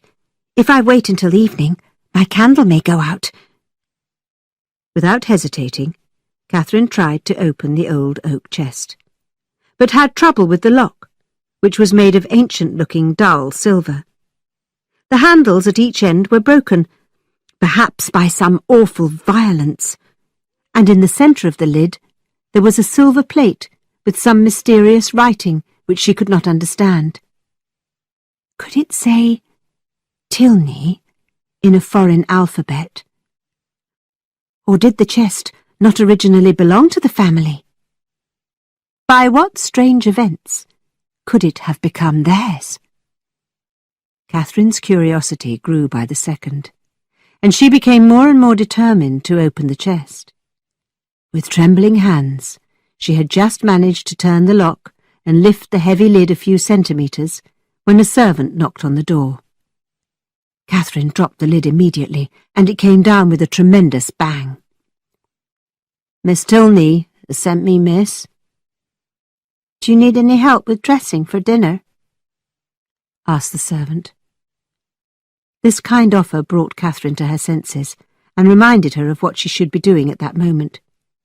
She dismissed the servant and rapidly changed her dress, although her eyes kept returning to the chest. She was ready so quickly that she believed she had time to examine the chest again. She hurried to the corner and, with all her strength, threw back the lid. She was astonished to discover a beautiful new white blanket, folded neatly and resting at the bottom of the chest, and nothing more. Catherine was staring at the blanket when Miss Tilney, hoping that her friend would be ready for dinner, entered the room. "It is an odd old chest, isn't it?" said Miss Tilney, as Catherine hastily closed the chest and turned away from her friend's eyes. Our heroine was blushing and feeling ashamed of her wild imagination. "It is impossible to say how long that chest has been in our family," continued Miss Tilney. "I do not know why it was put in this room, but I have left it here because it is handy for blankets and sheets. and in that corner it is out of the way." Catherine could not speak, but made herself calm down and hurry down the stairs with Eleanor to join Henry and General Tilney in the dining room. The General insisted on punctuality and was looking at his watch as the two young ladies entered the room. He violently pulled the bell beside the fireplace and shouted, "Dinner to be on the table immediately!" Catherine felt extremely nervous as she took her place at the table, worried about offending the General and cursing her own interest in old chests. The General scolded his daughter for making their guest hurry down the stairs, and then recovered his politeness. Catherine was distressed at having caused Eleanor any discomfort, but the General was so kind and attentive towards her that with this and a healthy appetite, Catherine soon recovered her peace of mind and began to enjoy being at Northanger Abbey. She actually felt a very positive sense of happiness. The dining room was large and elegant, with a very grand table and a number of servants attending to the diner's needs. "This is a beautiful room," Catherine commented. "It's a good size," agreed the General. "I believe that a large dining room is necessary in a house like this. But I suppose you are used to much grander dining rooms at home and at Mr. Allen's house." "No, not at all," was Catherine's honest answer. "I have never seen such a large dining room in my entire life." The General's mood brightened when he heard this, but he politely said, "I am sure that there is more comfort in a smaller dining room. I am sure that Mr. Allen's house has everything in the correct size for perfect happiness." Before the party retired for the night, a violent storm started outside, and as Catherine reached the door to her room, she listened to the wind and rain with sensations of wonder. The night made her think of the horrible scenes which Mrs. Radcliffe's buildings had witnessed. She knew that in a house like Northanger Abbey, which was so modern in many ways and so securely guarded, she had nothing to fear.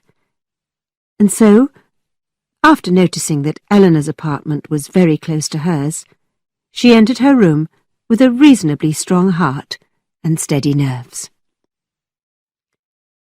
Catherine looked across the room and saw the window curtains move, and so she forced herself to step boldly forward, and, while softly whistling a little tune, she courageously looked behind each curtain and found nothing unusual.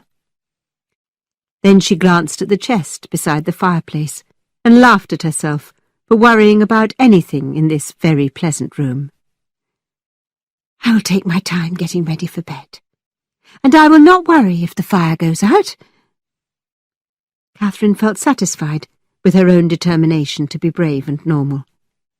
She happily prepared herself for bed and watched the fire die away. But just as she was ready to climb into bed, she spied a tall, old-fashioned black cupboard, which she had not noticed earlier, and which looked like the cupboard Henry had described in his fictional room. Had he, in fact, been talking about this particular cupboard? Catherine took her candle and examined it closely. It was very handsome, black with gold handles, and very old. The key was in the door, inviting her to look inside. So, placing the candle very cautiously on a chair, she seized the key and tried with all her strength to turn it, but it would not move. Alarmed, but not discouraged, she tried it another way, and the key turned in the lock, but the door would not open. She paused a moment, listening to the wind roaring down the chimney and the rain beating against the windows, and everything seemed to warn her not to open this mysterious cupboard.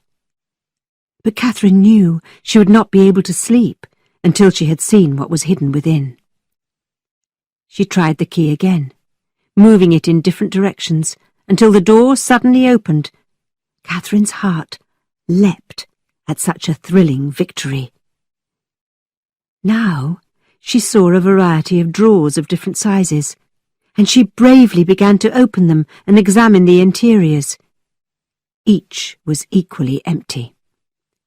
But Catherine had read enough novels to know that such cupboards often had secret, hidden sections, and so her search continued, and she was successful. By opening a door behind the first set of drawers, Catherine discovered a roll of papers that had been pushed back into the furthest part of the cupboard. Her heart trembled, her knees shook, and her cheek grew pale. With an unsteady hand, she seized the precious treasure and was determined to read every line before she attempted to rest. Could it be the diary of Matilda, the young woman Henry had told her about? But then something horrible happened. Catherine's candle was blown out by the wind from the chimney, and she was left in total darkness. She heard footsteps outside her room, and a door banged shut. By now there was a cold sweat on Catherine's forehead, and she was trembling from head to foot.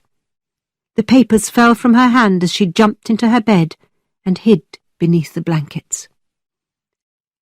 To close her eyes in sleep was impossible.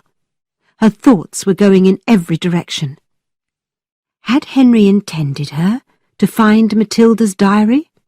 How long had it been hidden in the cupboard? Would she be the first person to discover its secrets? She was determined to read the diary, which she was sure she had found, as soon as there was enough sunlight to see. Hour after hour passed, and Catherine could do nothing but listen to the terrible storm, which seemed to be warning her of hidden dangers, and pray that morning would come quickly.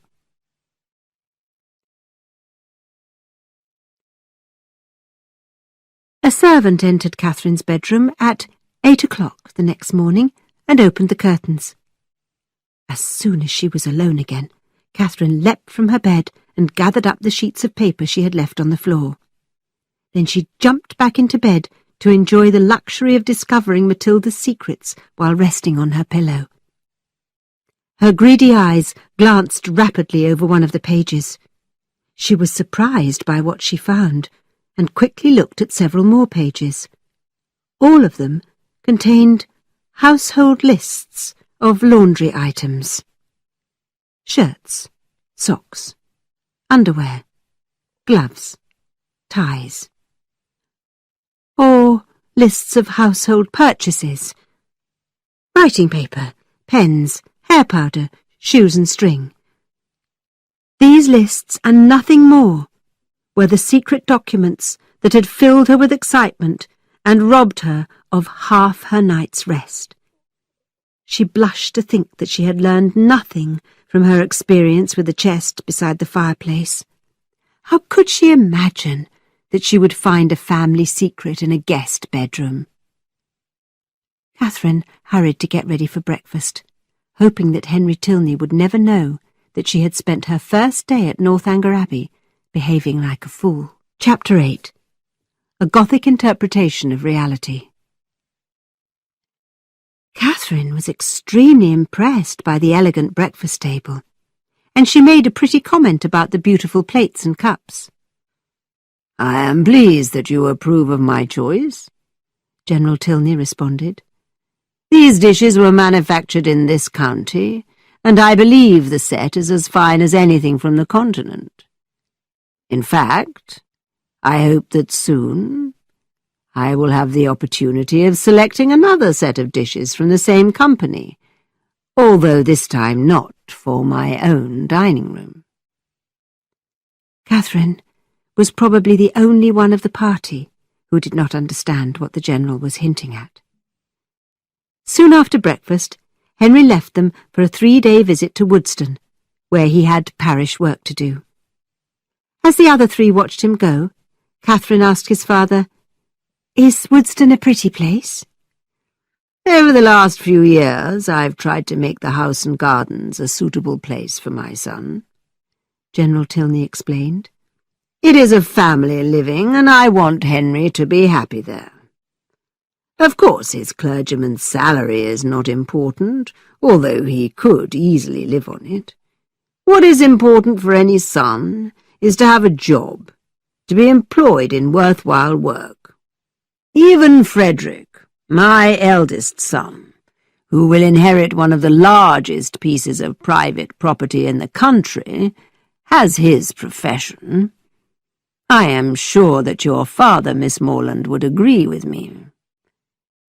Catherine could not answer for her father, but she was very impressed with everything General Tilney had just said. "Now, last night, you mentioned that you would like to see the rest of Northanger Abbey. It would be my privilege to show you the house and the gardens, if you can be ready to go out in 5 minutes. I will wait for you, young ladies, at the front door." Catherine would have preferred to go around the house with only Eleanor, and her disappointment showed on her face. "I hope you do not mind joining my father," said Eleanor almost apologetically. "He always walks out at this time of day." Catherine thought it was odd that the General always took his walk so early. Neither her father nor Mr. Allen did so. It made her wonder about her host. She certainly wanted to see the house, but she had to admit that she was not very interested in seeing the gardens. Nevertheless, when Catherine was outside, being guided around the exterior of the Abbey, she was more impressed than she could ever have predicted. She admired the size, the design, the beauty of the buildings, as well as the wonderful gardens. General Tilney considered her reaction and all of her comments both pleasing and appropriate, especially when she made it clear that nothing in Fullerton, not even on Mr. Allen's land, could compare to what she was seeing at Northanger Abbey. Finally, the General said, "Here is a handy door. I think you young ladies are probably ready to go inside and get warm." "But I will take our guest down this narrow path," said Eleanor.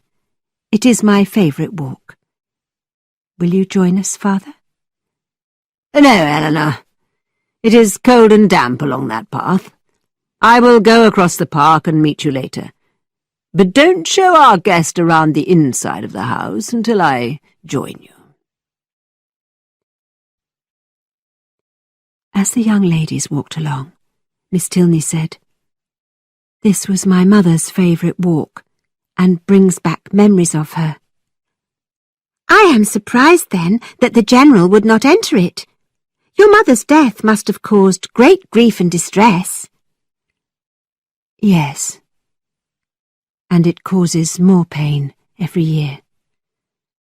I was only 13 when she died, too young to understand that I had lost a constant friend whose love and advice I could rely on." Catherine wanted to know more about Mrs. Tilney, and eagerly asked many questions. "Was your mother a charming woman? Is there a picture of her in the Abbey? Did this dark path reflect something sad in her?" As Catherine listened to Eleanor's answers, she came to the conclusion that General and Mrs. Tilney had had an unhappy marriage. He did not love her favourite path, so how could he have loved her? And there was something in his handsome face that told Catherine he had not behaved well to his wife. "Is the picture of her in your father's room?" was Catherine's final question. "No," answered Eleanor quietly. "My father was never satisfied with the picture, and would not hang it in the sitting room or in his apartment. After Mother's death I found it, and hung it in my bedroom. I will show it to you, if you would like to see it." Catherine believed this was one more proof that the General did not love his wife, and must have been extremely cruel to her. She knew this kind of selfish, unfeeling man from her novels, and as he led her around the house, she came to the conclusion that General Tilney was the type of man that Mrs. Radcliffe often wrote about. Someone with dark, dangerous secrets. A man who lived by his own rules. The General proudly pointed out the many modern improvements he had made to Northanger Abbey, as they walked through the living rooms, the kitchens, the offices and the storerooms. Everything had been done to make the house both comfortable and efficient to run. But Catherine wondered if there was anything left of the original 15th century building. Had every ancient treasure been swept away for the sake of domestic economy? They finally returned to the chief staircase and walked up to examine 3 large guest rooms which had been decorated in the last 5 years. "We hope to have other guests from Fullerton staying here in the future," said the General, and Catherine was pleased by this kind thought for her family. At the end of this grand hall, they reached a set of large doors, which Eleanor began to open. "No, Eleanor, Miss Morland has seen enough. There is nothing else worthy of her notice. We will retire to the library for a cup of tea after so much exercise." Catherine watched as the heavy doors were closed, and believed that the General had excluded her from the most interesting part of the house. When she was alone with Eleanor, Catherine learned that the room in which Mrs. Tilney had died was behind those doors. She imagined that the General's guilt, not grief, kept him away from that room. "Has the room been kept as it was when your mother died?" asked Catherine eagerly. "Yes," answered Eleanor. "Even after 9 years, it is still exactly as she left it." "I suppose that you were with her when she died?" "No," said Eleanor sadly. "I was unfortunately away from home. Her illness was sudden and short. It had ended before I could return." Horrible pictures came into Catherine's head. Could Henry's father have caused his wife's death? That evening ended quietly, and as the young ladies retired, General Tilney said that he had to spend several hours in his office looking over some important papers. Catherine would not let herself believe that the General had business to take care of. She thought there was a deeper reason for his late hours, something that could only be done when the rest of the household was asleep. Catherine analysed what she believed were the facts. Mrs. Tilney's illness was very sudden. Her daughter was away from home at the time, and probably her sons were too. General Tilney was a jealous and cruel man. What was her conclusion?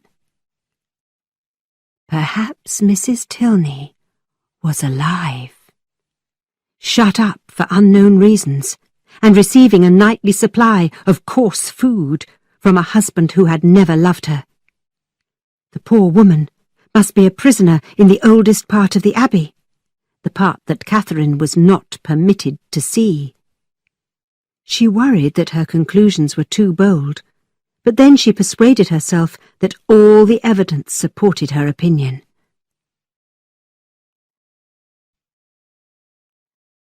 Catherine was determined to find out more about the tragic life of Mrs. Tilney, and she watched for an opportunity to visit the mysterious rooms that the General did not want her to see.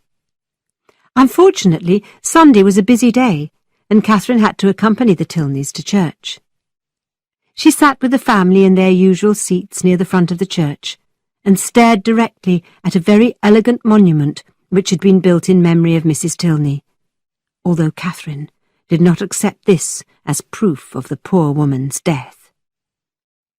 Our heroine's eyes filled with tears as she read the words recorded on the monument, which described Mrs. Tilney as a wonderful mother, a loyal friend, a generous neighbour, and, especially, as a loving and much-loved wife.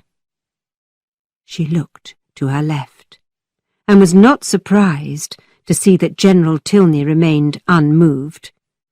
This unemotional attitude, and the proud look on his face, strengthened Catherine's belief that he had in some way been his wife's destroyer.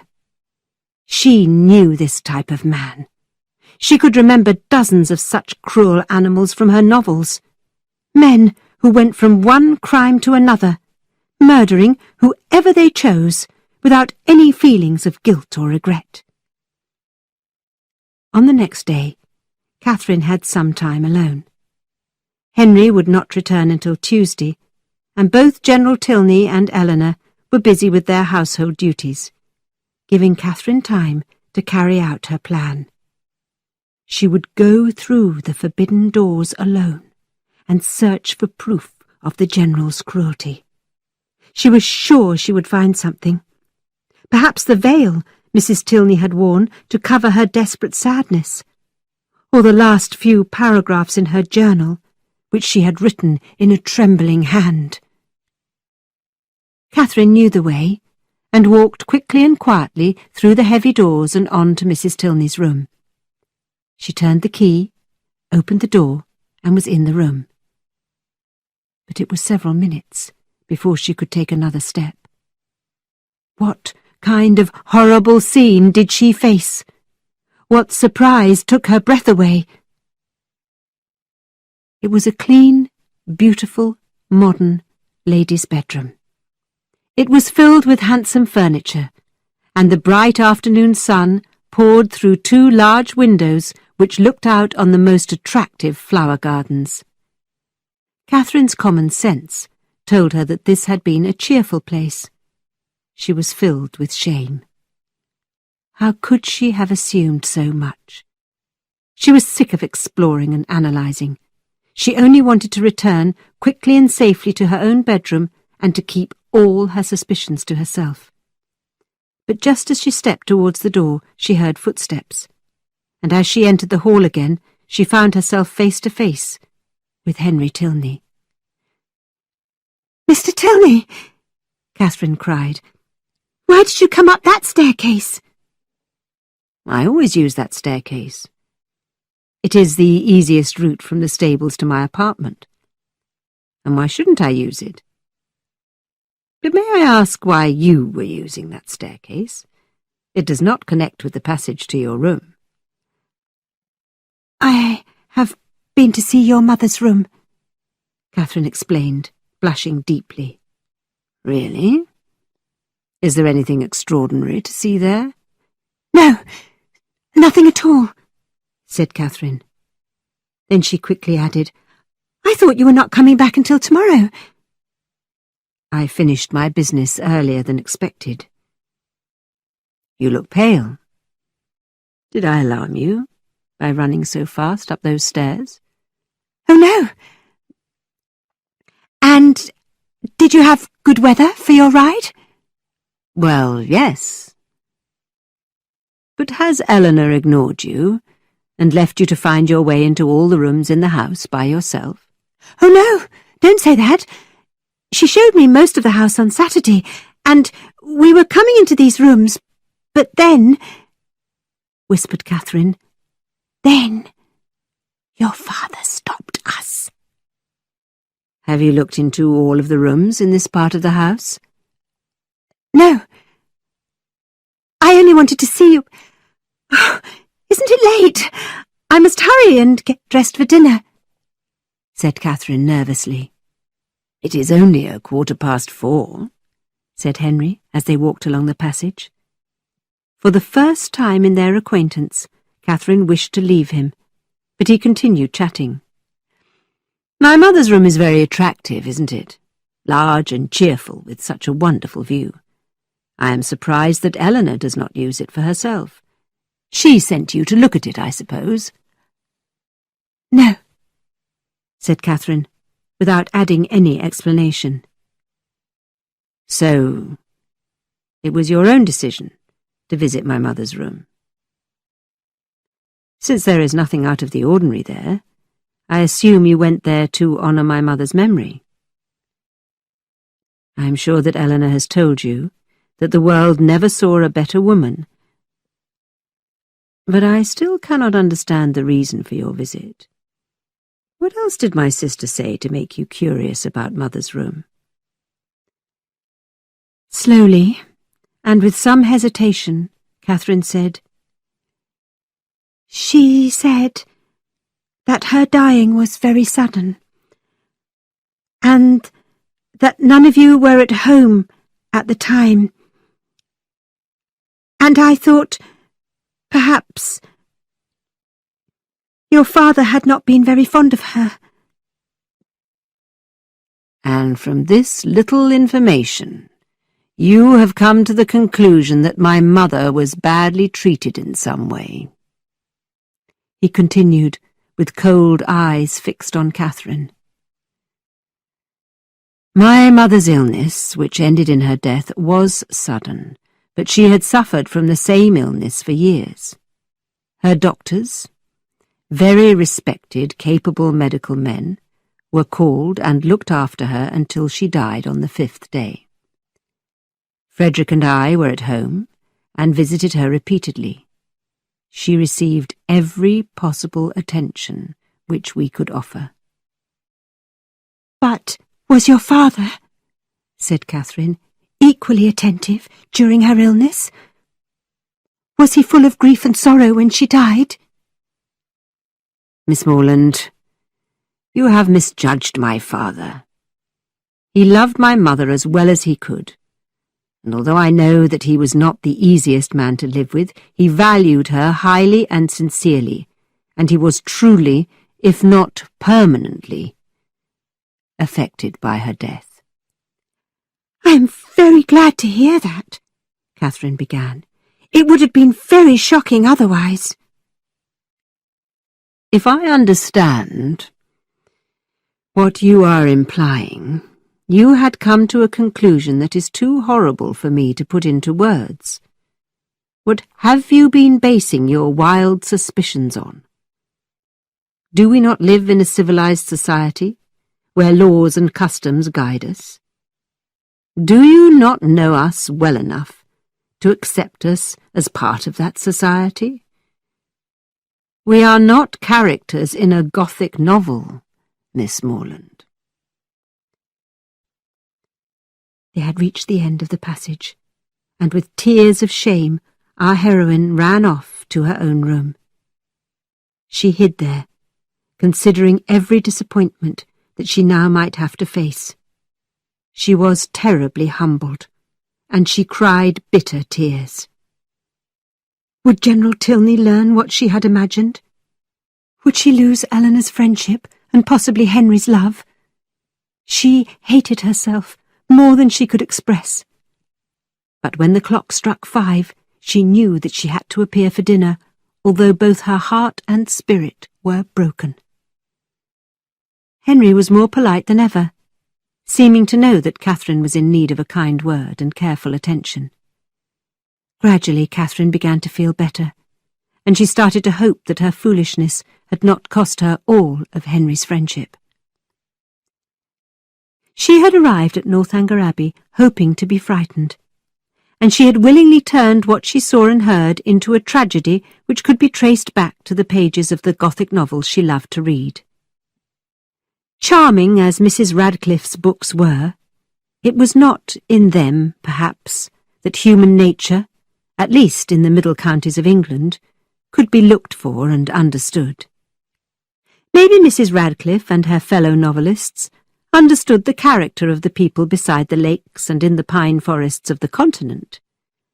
But in the central part of England, murders were uncommon. Servants were not slaves, and neither poison nor sleeping pills could be bought at a local chemist's, like potatoes at a grocer's.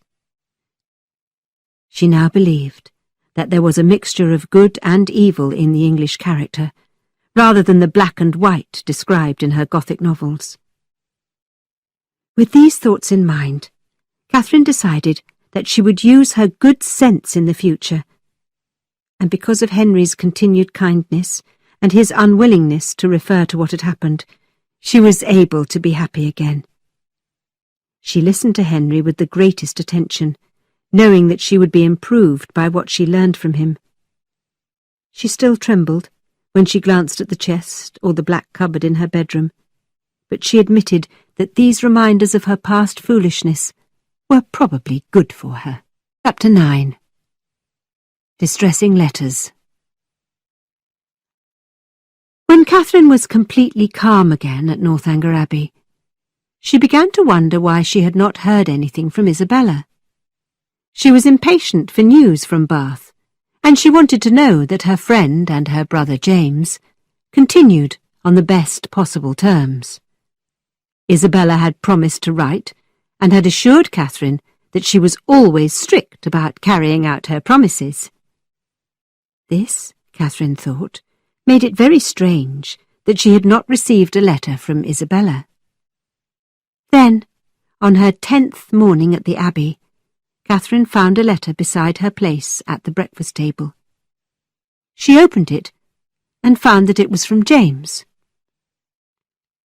Dear Catherine, this is not a letter that I want to write, but I think it is my duty to tell you that everything is at an end between Miss Thorpe and me. I left her and Bath yesterday, and will never see either of them again. You will learn the details from a different source, but I hope you will trust that my only mistake was to believe that my love was returned. Thank God I learned the truth in time. She has made me miserable forever. I hope that your visit to Northanger Abbey finishes before Captain Tilney and Isabella announce their engagement. I have been a fool, believing her words rather than the evidence in front of my eyes. I wish that I had never met her.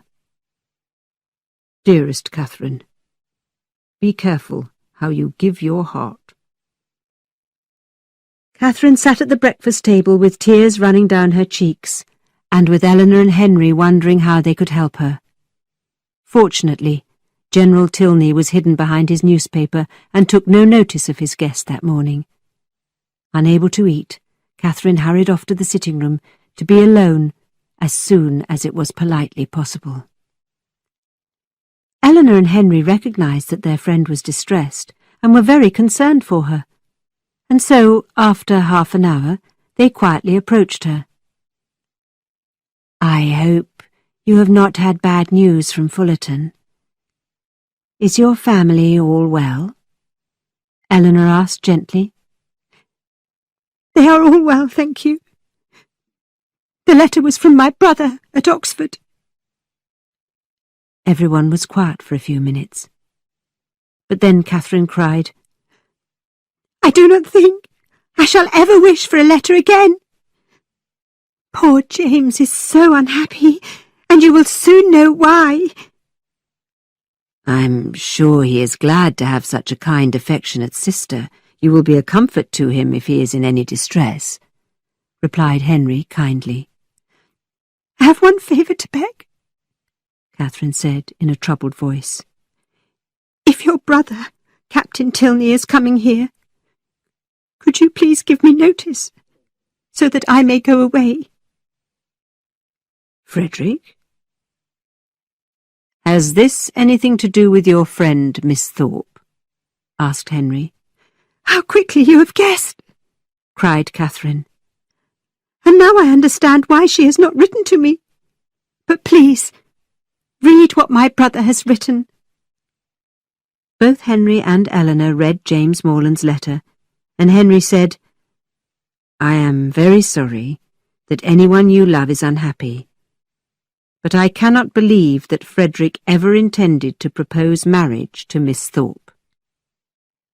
Then Eleanor asked, What can you tell me about Miss Thorpe's family? Does she have any fortune? Her mother seems a good sort of person, and her father is dead. They are not a wealthy family, and I believe Isabella has no fortune at all. But that would not matter to your family. Your father told me the other day that he only valued money because it allowed him to guarantee the happiness of his children. Henry and Eleanor exchanged a look. Then Eleanor said, I can imagine Frederick flirting with a girl like Miss Thorpe, but he would not respect her for treating her own fiancée so badly. He has never found a woman good enough to love, and this situation would not make him love Miss Thorpe.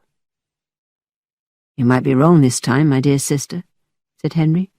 Surely Miss Thorpe would not break off her engagement to Mr. Morland before securing a promise from the other gentleman. You may delight in such a sister-in-law. Open, honest, lively, with strong affections, and nothing artificial about her emotions. That kind of sister-in-law would be delightful, said Eleanor, smiling at her brother. But perhaps, observed Catherine, although she has behaved so badly to my family, she may behave better to yours. Now that she has got the man she really likes and wanted, she may learn to be faithful. I trust she will be faithful to our brother, replied Henry, unless she meets someone with more charm or even a better fortune. I think that is Frederick's only chance of escape. You are right. I think ambition was her only motive when falling in love. I remember when she found out what my father would do for her and James, she was so obviously disappointed. I have never been so deceived by anyone in my entire life. But that does not compare to poor James's feelings towards her. We must pity your brother at present, Henry said. But we must not underestimate your loss. You no longer have a close friend to open your heart to depend on, to learn from. You will feel the loss greatly, won't you? Catherine thought for a moment, and then said, No. To tell the truth, I am hurt, and cannot still love her. I will never hear from her or see her again, but I do not feel such grief as I would have thought.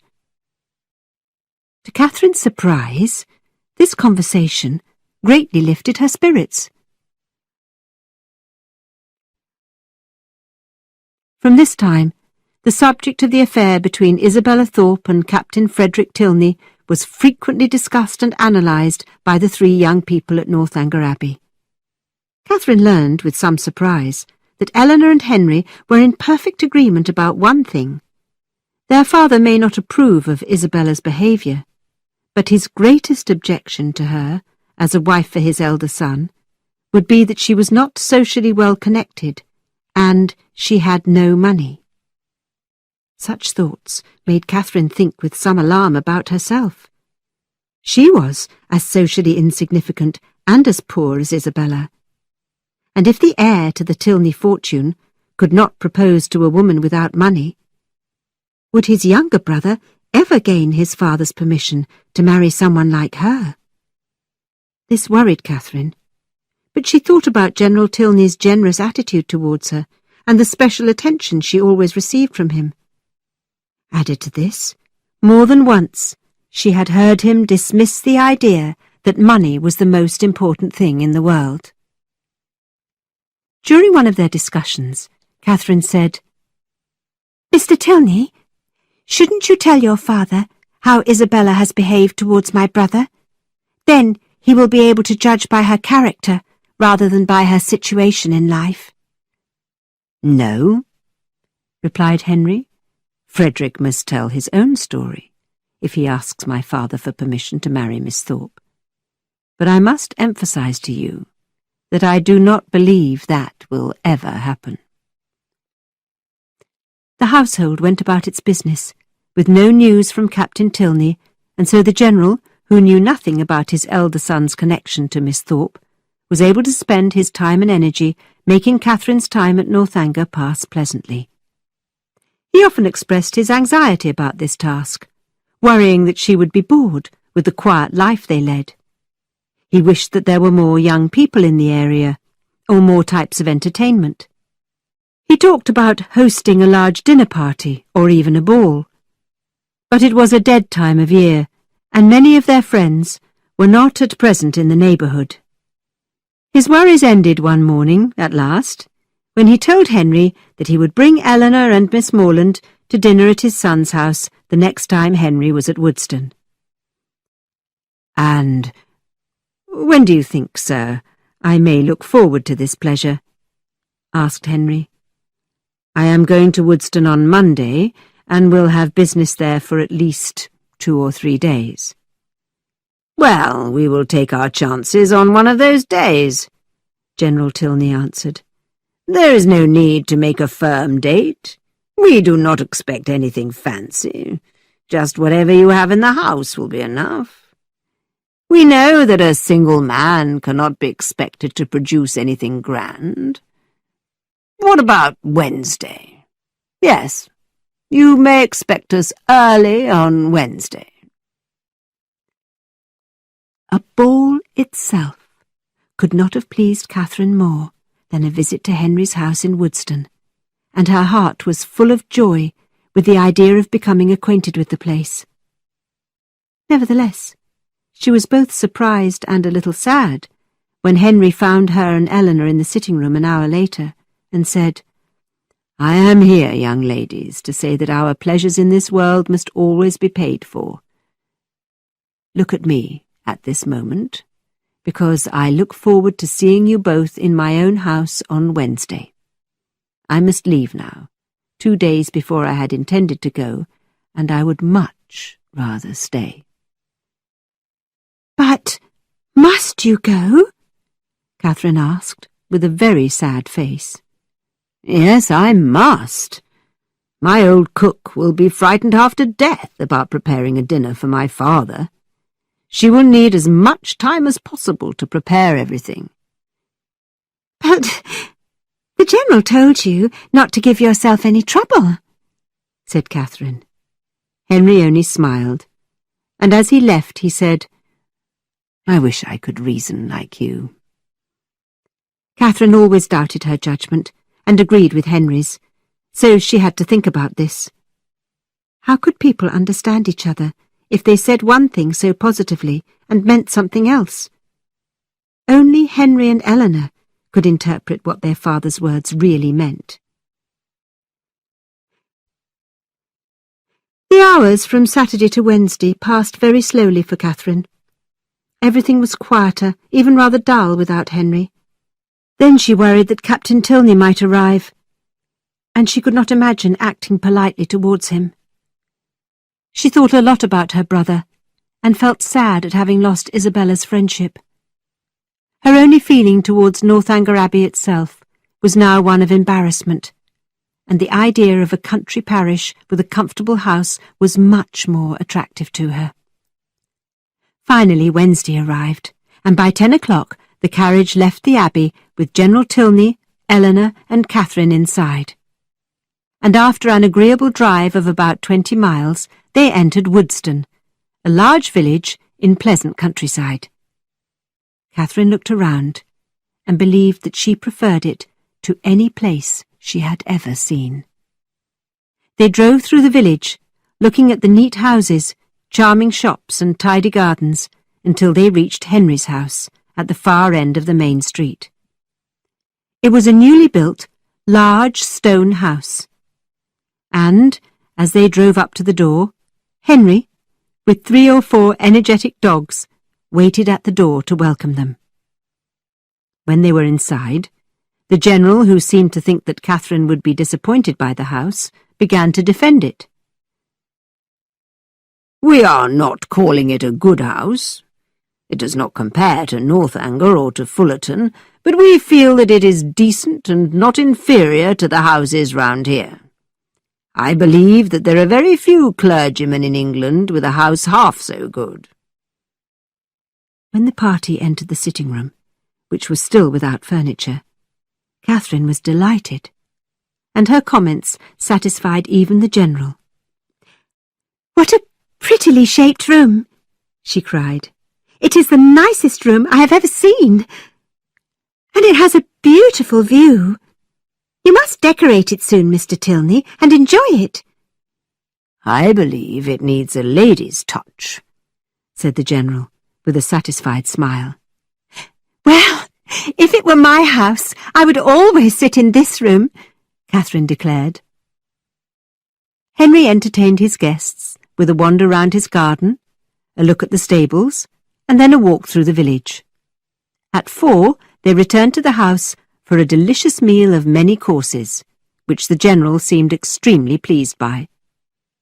At 6 o'clock, after General Tilney had had his coffee, the carriage was waiting at the front door for the return trip to Northanger Abbey.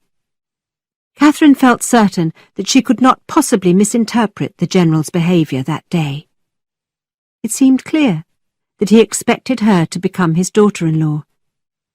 She only wished that she could feel as confident about his son's plans. The next morning brought the following unexpected letter from Isabella. Bath, April. My dearest Catherine, I was delighted to receive your 2 kind letters, and I have 1,000 apologies to make for not answering them sooner. I am quite ashamed at being so idle, but in this horrible place one can find time for nothing. Thank God we leave here tomorrow, so please direct your next letter to me at my home, and write to me soon. I have not found any pleasure in Bath since you left. There is so much dust in the air, and everyone that I care about has left. I believe that if I could see you, I could put up with everything else, because you are more precious to me than anybody can imagine. I am worried about your dear brother, who I have not heard from since his return to Oxford. I fear that there has been some misunderstanding between us, and I am confident that you will make my position plain to him. He is the only man I ever did or ever could love. I trust you to make that perfectly clear to him. The spring fashions are in the shops, and the hats are simply the most awful you can imagine. I hope you are having a nice time at Northanger Abbey, but I am afraid you never think of me. I will not say anything against the family you are with, although I could, if I wanted, to be spiteful or ungenerous. I have learned that young men change their minds from one day to the next, and I am happy to say that the young man whom I dislike more than all others has left Bath. You will guess that I mean Captain Tilney, who, as you remember, was constantly following me and teasing me in the most flirtatious manner. But I know men too well to be fooled by him. He returned to his duties in the army 2 days ago, and I hope that I will never be bothered by him again. In the last 2 days he was in Bath, he was always flirting with Charlotte Davis, a rather plain girl. I refused to take any notice of him when I saw him on the street after that. What a contrast there is between him and your brother. Please send me news of dear James. He seemed so unhappy when he left Bath. Perhaps he had a cold or something else that made him feel unwell. I would write to him myself, but I have lost his address in Oxford, and I worry that he misinterpreted my behaviour in some way. Ask him to write to me, and we will sort everything out. I have not been going out in the evenings, except that I went to the theatre last night with the Hodges, after they teased me about staying in night after night. I had to show them that I was not staying in because Captain Tilney had gone. I went out to show everyone that I have a good spirit of my own. Do you remember Anne Mitchell? She was wearing a hat like the one I bought with you, but it did not suit her. I suppose it went with my odd face. At least Tilney told me so at the time, and said every eye was looking at me. But of course he is the last man whose opinion I would take any notice of. I wear purple all the time now. I know it is not the best colour for me, but it is your dear brother's favourite colour. Lose no time, my dearest, sweetest Catherine, in writing to him, and to me.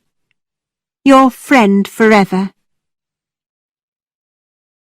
How could anyone be so false, so dishonest.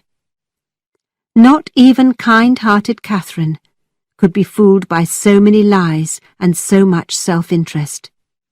In fact, Catherine was ashamed of Isabella, and ashamed of ever having loved her.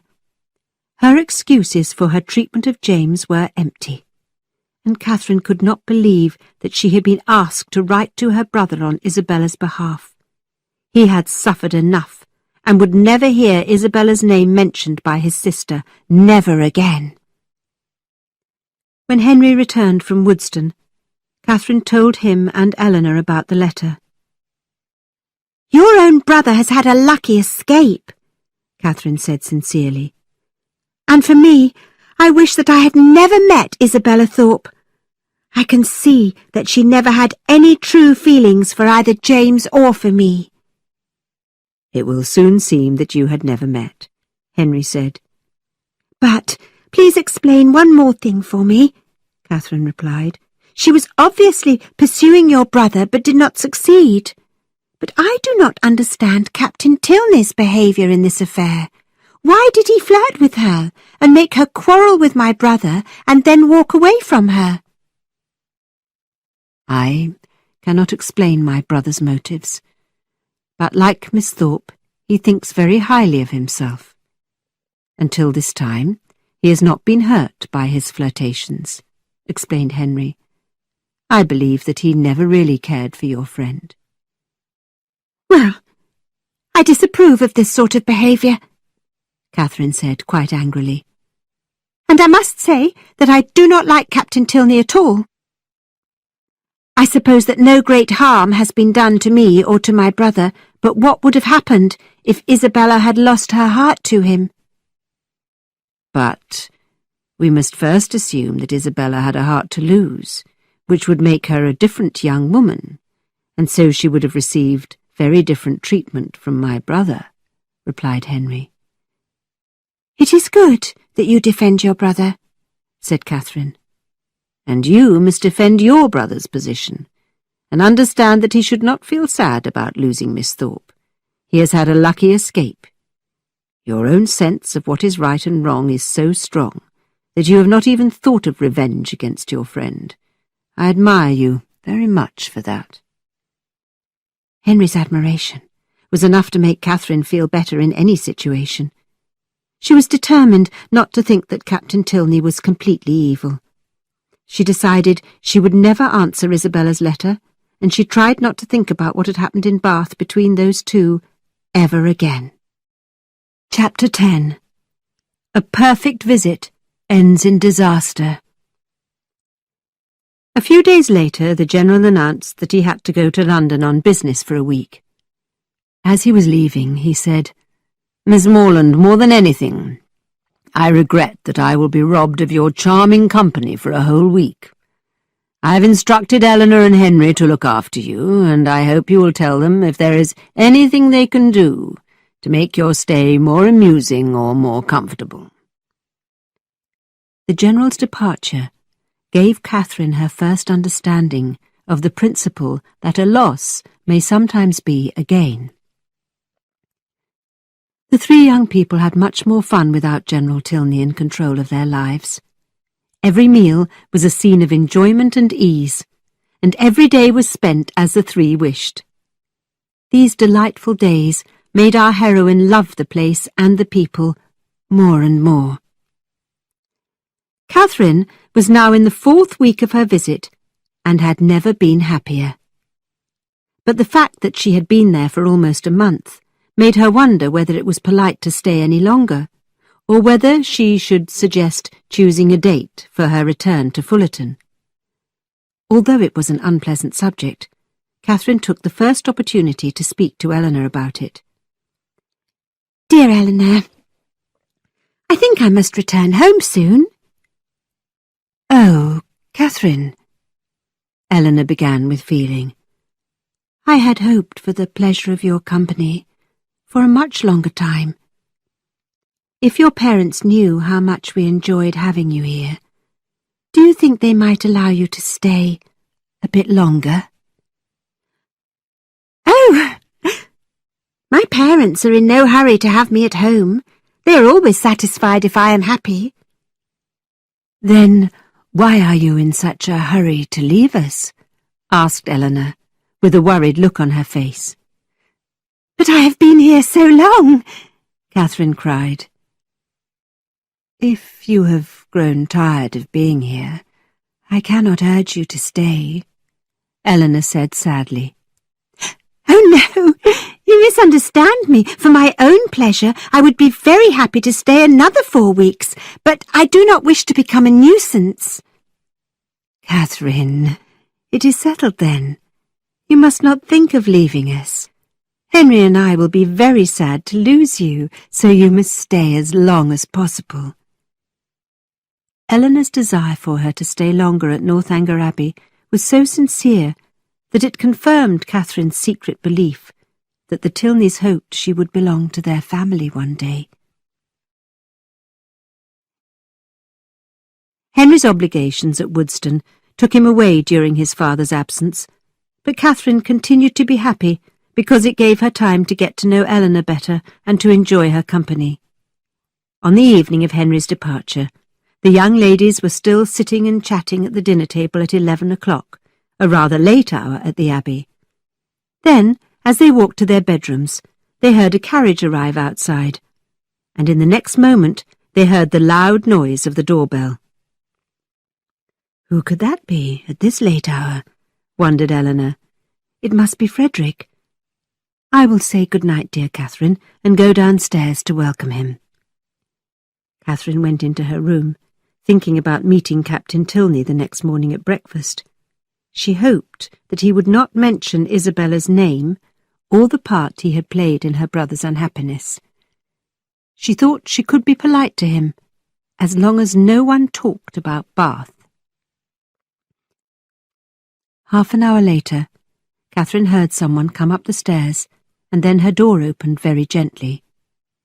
Eleanor came into her room, looking pale and quite nervous. Catherine worried that Captain Tilney was in some kind of trouble and made Eleanor sit down. After a minute or two of silence, Miss Tilney said, "My dear Catherine, I have come to you with bad news, and I do not know how to tell you about it. Oh, how shall I tell you?" Has something happened to Henry?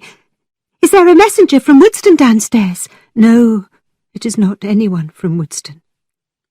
My father himself has arrived. Eleanor's voice shook, and she looked at the carpet when she said, "My father." Catherine was disappointed to know that General Tilney had returned early, but she waited for Eleanor to explain more. "You are so good and kind. A friend who will understand how difficult this is for me, especially after we had happily agreed that you would stay for another 4 weeks. I am an unwilling messenger who has to tell you that we must part. My father has remembered that we accepted an invitation to go to Lord Longton's house near Hereford for a fortnight. We leave on Monday. Explanation and apology are equally impossible. My heart is too heavy to attempt either." My dear Eleanor, don't be distressed. I am very, very sorry that we must part so soon, but I'm not offended. An earlier engagement must take priority, and I can finish my visit later, or you can come to me at Fullerton after Hereford. It will not be in my power to do that, Eleanor said quietly. Come to Fullerton when you can, then. Eleanor did not respond to this suggestion, and Catherine continued, Monday's very soon. And are you all going? Don't worry, Eleanor. I can be ready to go on Monday morning. We can be together until it is time for you to depart. It will not bother my parents if I show up unannounced on Monday evening. The General will send a servant with me, I imagine, for half the trip, and then I will be at Salisbury and only 9 miles from home. Catherine, I wish I could tell you that those were the arrangements, but what can I say? You must leave us tomorrow morning. The carriage has been ordered to be waiting for you at 7 o'clock. And no servant will accompany you. Catherine sank into a chair, unable to breathe or to speak. Dear Catherine, Eleanor continued, I could hardly believe my senses when I was told. No disappointment or anger on your part could be greater than my own. What will your father and mother say after we took you away from the Allens, your true friends, and brought you here so far from your home? And now you are cruelly driven out of the house without the smallest consideration for your comfort or safety. Dear, dear Catherine, I had to deliver the message, but you know that I have no real power in this house. I think you know who is responsible for this insult. Have I offended the General? Catherine asked weakly. I can think of nothing that you have done to offend him, but I have never seen him so angry. Catherine struggled to speak for Eleanor's sake. I am very sorry if I have upset him. It is the last thing I would do on purpose. But don't be unhappy, Eleanor. You must go to Hereford and keep your engagement. I am only sorry that the trip was not remembered sooner, so I could have written home, but it will not matter to my family. They will be happy to see me. But you should not have to make the journey alone. Oh, the journey is nothing. It is less than 70 miles. Don't think about that. I can be ready at 7. Please ask your servant to call me in time. After Eleanor left, Catherine burst into tears. She was being thrown out. With no reasonable explanation nor apology from General Tilney, she was being rudely sent home. She could not even say goodbye to Henry. And what about her hopes? Would she ever see him again? How could a man who had been so polite and kind to her, who had treated her fondly throughout her time at Northanger Abbey, now act so rudely towards her? She must have offended him in some way, and given him reasons for treating her so badly. 7 o'clock. He wanted her out of the house before he left his bedroom in the morning.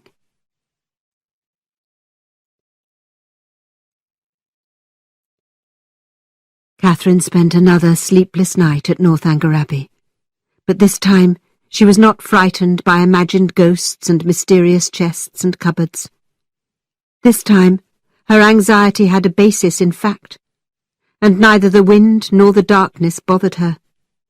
Instead, she lay awake, wondering how things had gone so badly wrong. By the time Eleanor came to her room at 6 in the morning, Catherine had finished her packing, and she was almost dressed and ready to depart. Both young women remained silent, neither knowing how to improve the situation. At the breakfast table, Catherine could not eat, but she thought about breakfast the day before. Happy, happy breakfast. Henry had been there, and the three of them had chatted, enjoying everything present and fearing nothing in the future except Henry's visit to Woodston for a few days. Henry had sat beside her and helped her to food, and so Catherine now lost herself in this memory. Then she heard the carriage arrive outside and remembered what was happening. Eleanor now felt the need to speak and hurried to say, "You must write to me, Catherine, as soon as possible. You must tell me you are safe at home and have found your family well. I will not expect more. Please send a letter to me at Lord Longton's, but address it to his daughter, my friend Alice." "No, Eleanor," Catherine answered quietly. "If you are not allowed to receive a letter from me, I think I had better not write. I will have no trouble getting home safely. I am not surprised by your feelings, dear Catherine, and will not urge you to do something you are unhappy about, Eleanor answered sadly, with tears in her eyes. Oh, Eleanor, I will write to you. Please don't worry. Thank you, Catherine. And there is one more thing. You have been so long away from home that I wonder if you have any money left for the journey. Catherine quickly looked into her purse and said, I had not thought about money, but you are right. I cannot pay for the journey to Fullerton. Eleanor gave Catherine money from her own purse.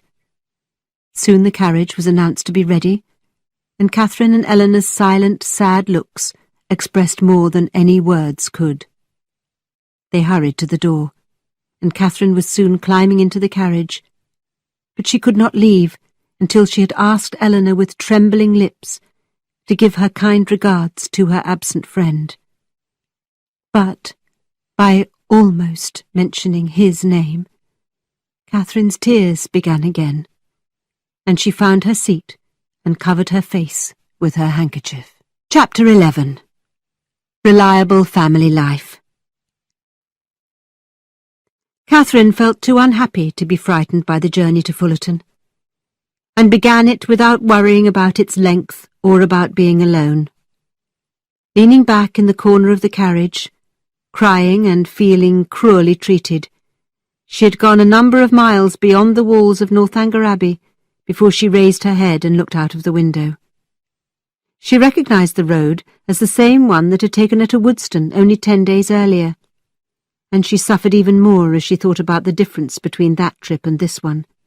Every mile, as it brought her nearer Woodstone, added to her grief. When the carriage passed the road that led directly to Woodstone, Catherine thought of Henry and the day that she had spent at his house there.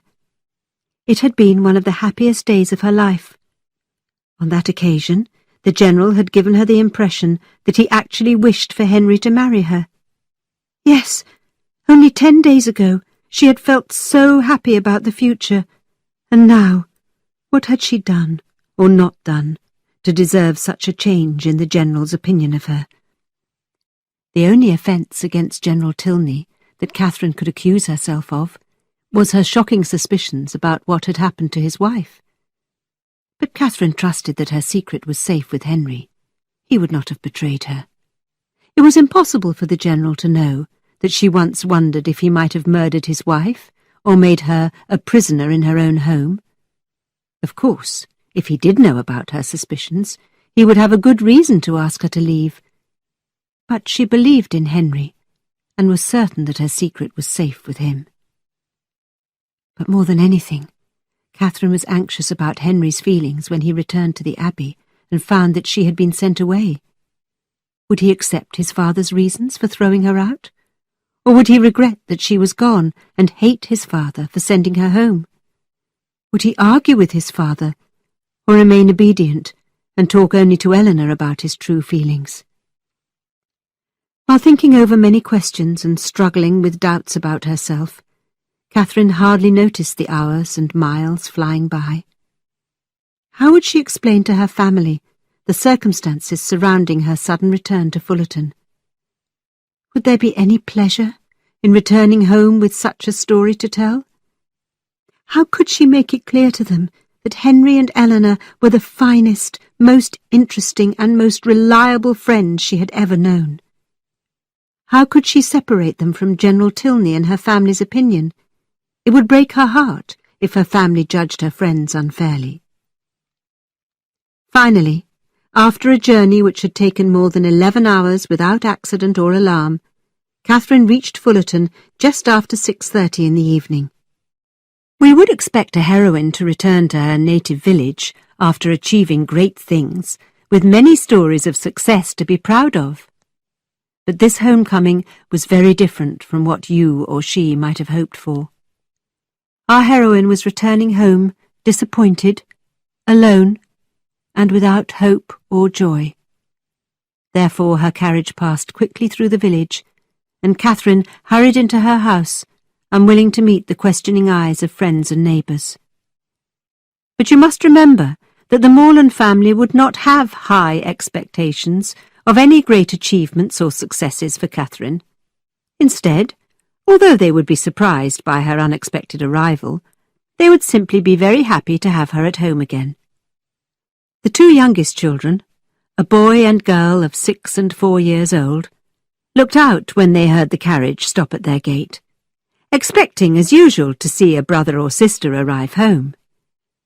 But when they saw that it was Catherine returning, after an absence of 11 weeks, they jumped for joy, shouted for their parents, and ran out to greet their older sister. The warm, affectionate welcome that Catherine received from her parents and brothers and sisters awakened the best feelings in her heart, and she found her troubled spirit calmed. She even, at first, felt happy. But Mrs. Morland noticed that the poor traveller looked pale and tired, and soon had the family seated round the tea-table.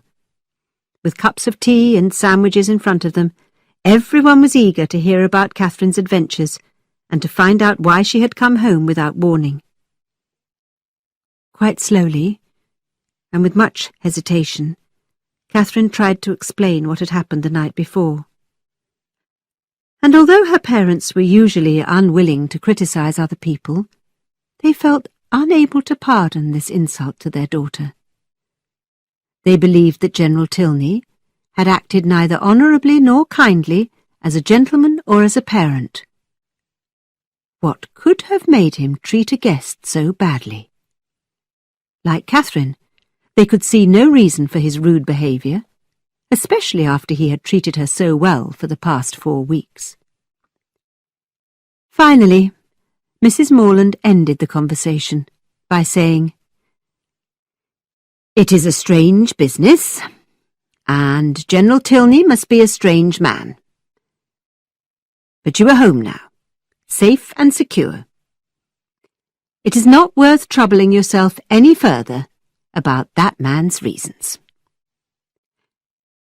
But why couldn't he send Catherine home in the proper manner, if he had to leave for Hereford?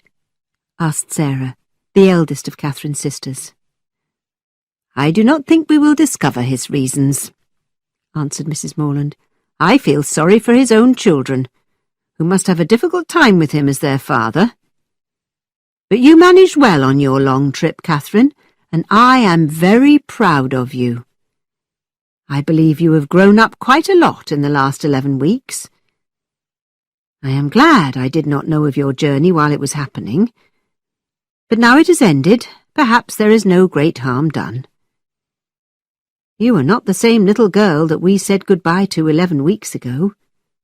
You have grown up and can take care of yourself now."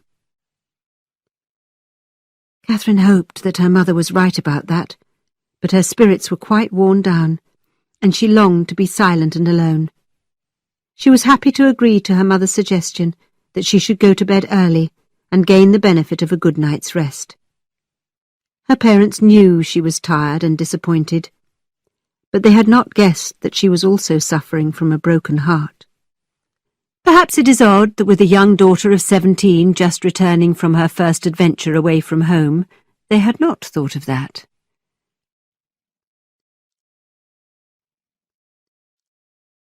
As soon as breakfast had ended the next morning, Catherine sat down to write the promised letter to her friend at Northanger Abbey. She regretted the cold manner in which she had left Eleanor Tilney, and the fact that she had never valued her kindness and character enough. But most of all, she worried about leaving Eleanor to deal with General Tilney and his difficult nature. She wanted her letter to say how grateful she was, without reminding Eleanor of how the visit had ended. She wanted to be careful without being cold, honest without placing blame. She did not want to cause Eleanor any pain, and she did not want to embarrass herself in case Henry saw the letter. In the end, Catherine wrote a very short note, in which she expressed her grateful thanks and her affectionate good wishes for Eleanor and her brother, and in which she returned the money Eleanor had given her for her journey. "This is a very strange friendship," said Mrs. Morland, when Catherine had finished her letter. Soon made and soon ended. I am sorry that you were disappointed, because Mrs. Allen had only good things to say about the Tilney children, and you were so unlucky with your friend Isabella, too. And poor James. Well, we must live and learn. I hope your next new friends will be more worth keeping. Catherine's cheeks went red as she warmly answered, No friend can be more worth keeping than Eleanor. If that is true, Catherine, I hope that you and she will meet again sometime in the next few years. It is very likely to happen. Imagine what a pleasure it will be to see her again. But Catherine was not thinking only of Eleanor as she listened to her mother's kind but painful words. What would happen to Henry Tilney if she did not meet him for a few years? Her eyes filled with tears as she imagined such a meeting.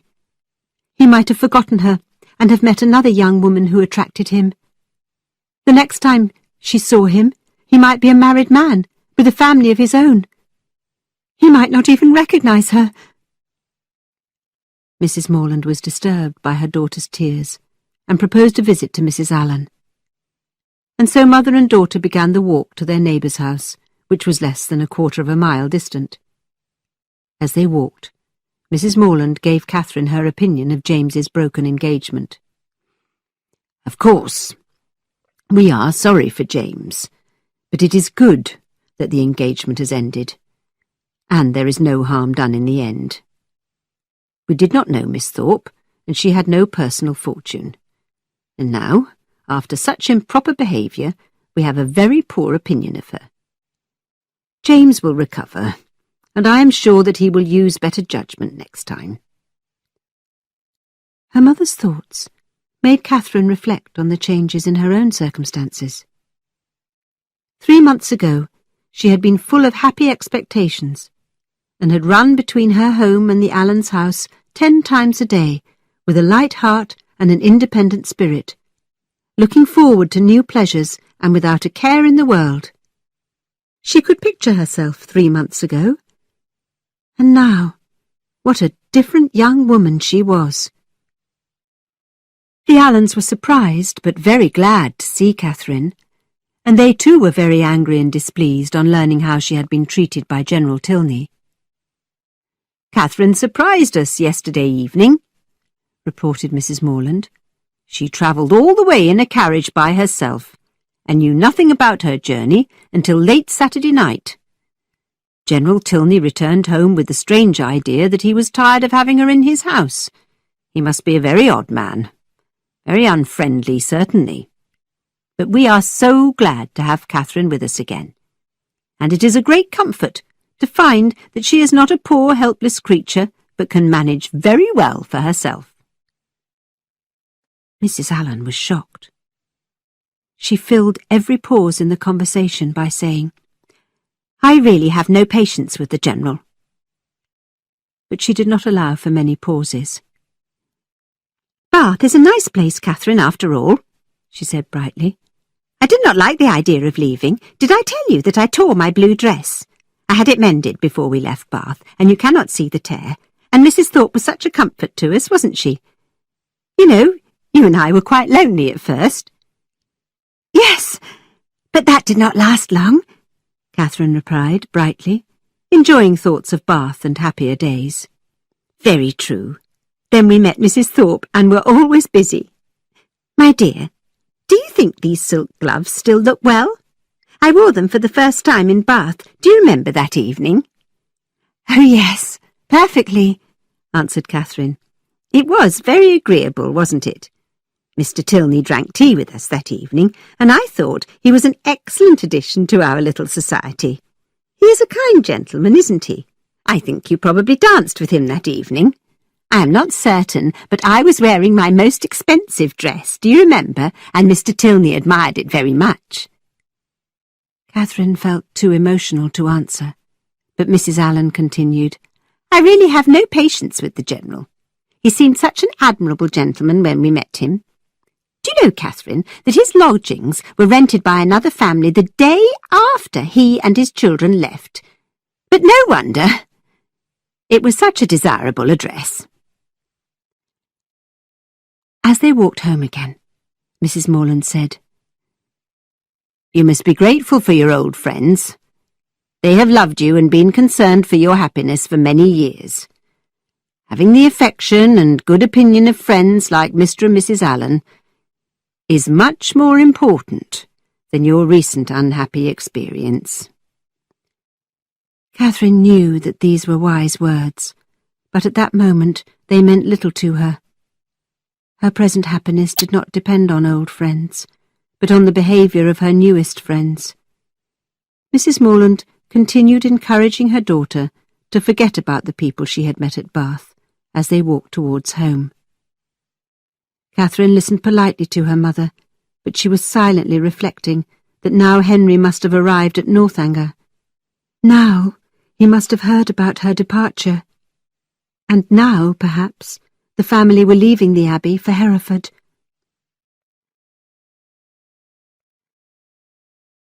The following day, Mrs. Morland sat with Catherine and Sarah, her two eldest daughters, as they worked at their various jobs. Catherine had never been hard-working, nor had she liked sitting indoors for very long, but Mrs. Morland noticed that her bad habits had become even worse. The 17-year-old could not sit still, nor concentrate on a piece of work for even 10 minutes at a time. She regularly stood up and walked around the room, or wandered into the garden. Sitting quietly seemed impossible. But worst of all to her mother was Catherine's lack of energy and spirit. She knew her daughter had never been a good worker, but silence and sadness were unusual for her. What had happened to her old cheerful personality? For 2 days, Mrs. Morland allowed this behaviour to pass without a hint of criticism.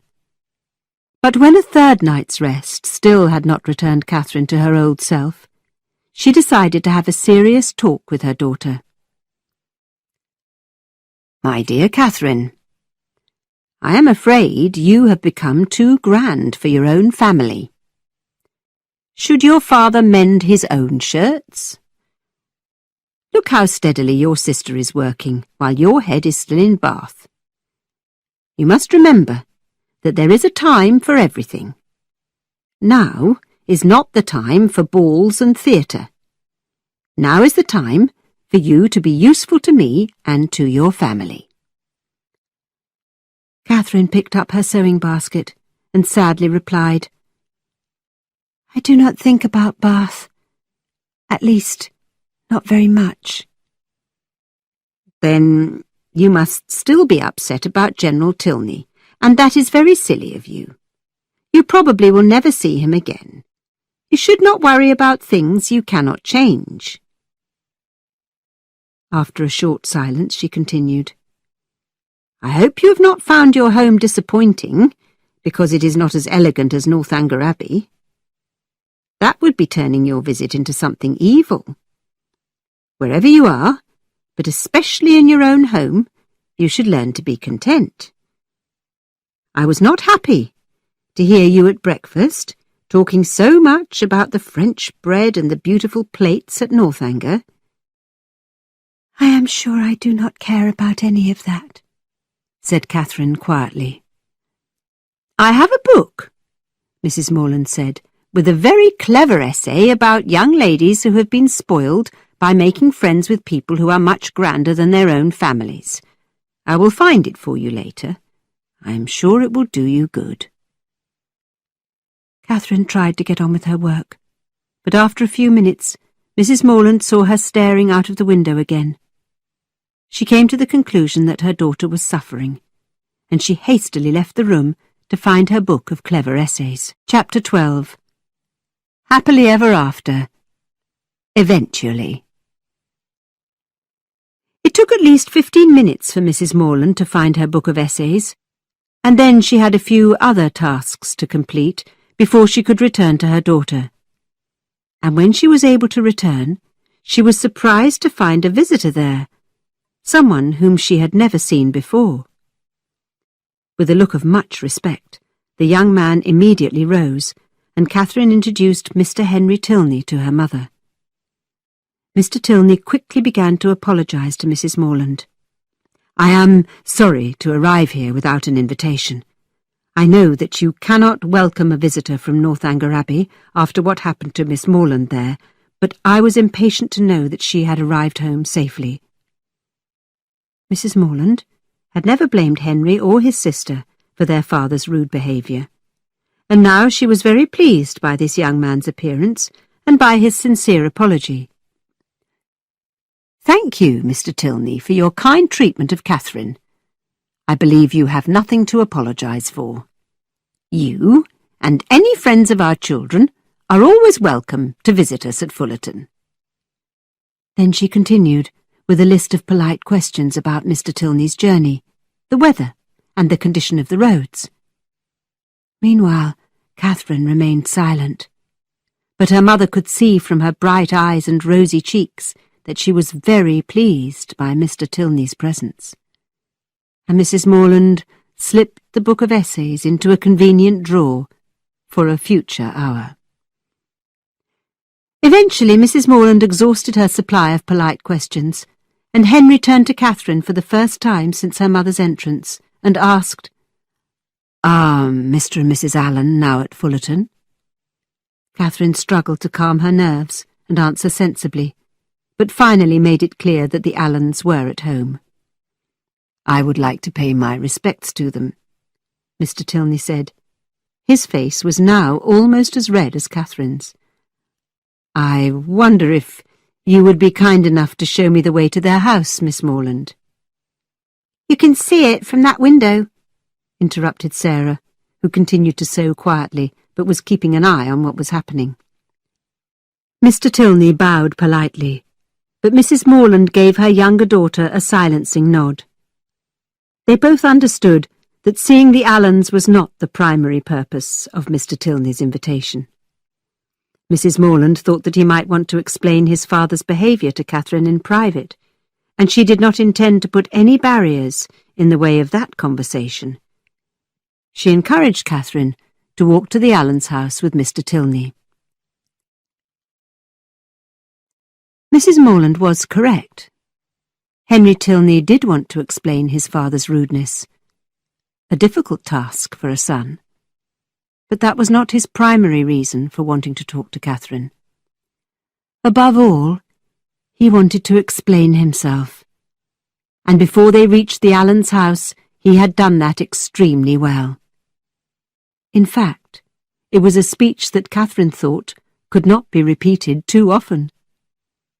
Henry assured her of his affection, and asked if he could hope that she also loved him, something that you will have no doubts about by this time. Henry was sincerely and completely attached to our heroine. He was delighted by her character and truly loved spending all his time with her. But you must understand that his love and affection for Catherine had its origin in something quite simple. He had recognized that she seemed to admire everything about him, and for this he was very grateful. So on this basis, although Henry would not have been able to explain his reasons to himself, he proposed marriage to Miss Catherine Morland. The visit to Mr. and Mrs. Allen's house was very short. Both Catherine and Henry were thinking of something much more important than chatting about Bath. Henry was polite, Catherine scarcely said a word, and soon the young couple were happily walking along the path together again, with nothing to do except think of their future life together. Can you imagine the joy that filled our heroine's heart? She floated along beside Mr. Tilney in a cloud of happiness as he talked about this and that. But she listened carefully when her dear Henry said that he did not have his father's permission to approach her. On his return from Woodston 2 days earlier, he had been met near the Abbey by his impatient father.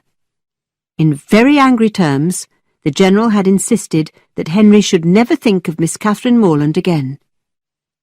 This information shocked Catherine, but more important was the fact that Henry wanted to marry her.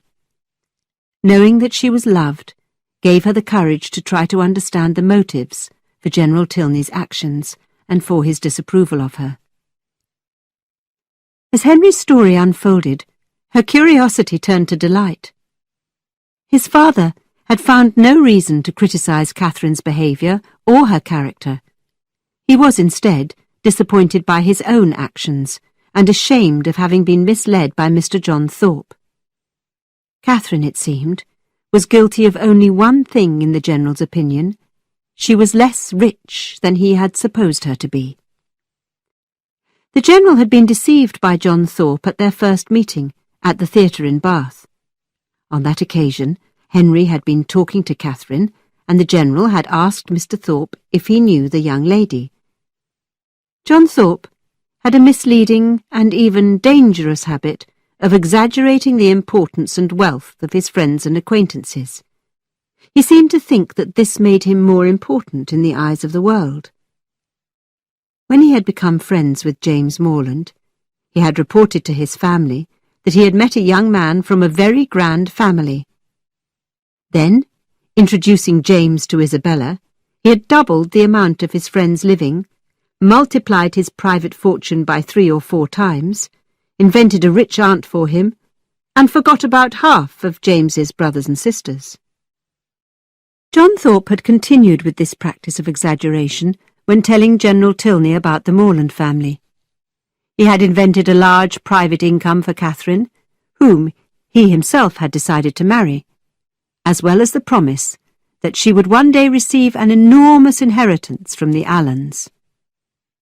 With this information, which he had no reason to doubt, General Tilney had decided to welcome Miss Morland to Northanger Abbey, and to encourage his son to consider Miss Catherine Morland as a possible bride. Henry and Eleanor knew nothing about their father's conversation with John Thorpe. They were astonished by the kind, friendly attention he showed towards Catherine, and the clear signals he gave Henry that he approved of her as his son's future wife. But on his visit to London, the General had met Mr. John Thorpe again. The younger man was by that time suffering from what he considered to be ill treatment by both James and Catherine Morland. She had refused his proposal of marriage, and James would not accept Isabella's apologies.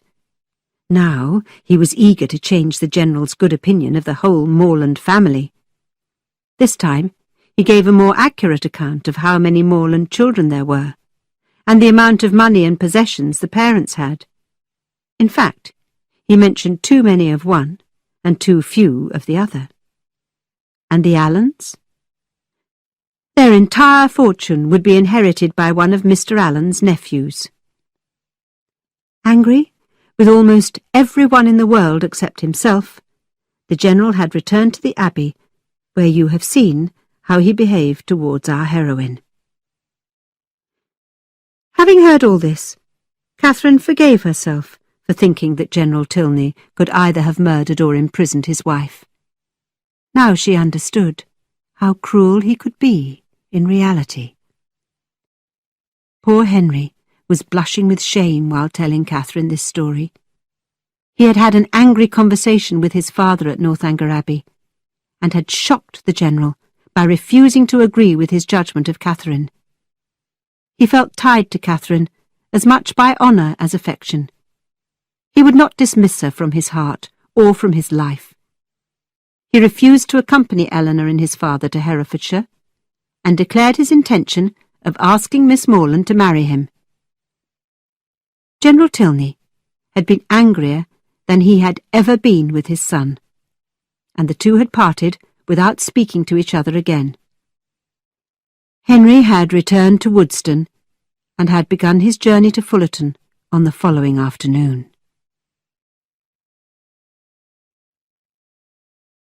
Mr. and Mrs. Morland were quite astonished to be asked by Mr. Henry Tilney for permission to marry their daughter.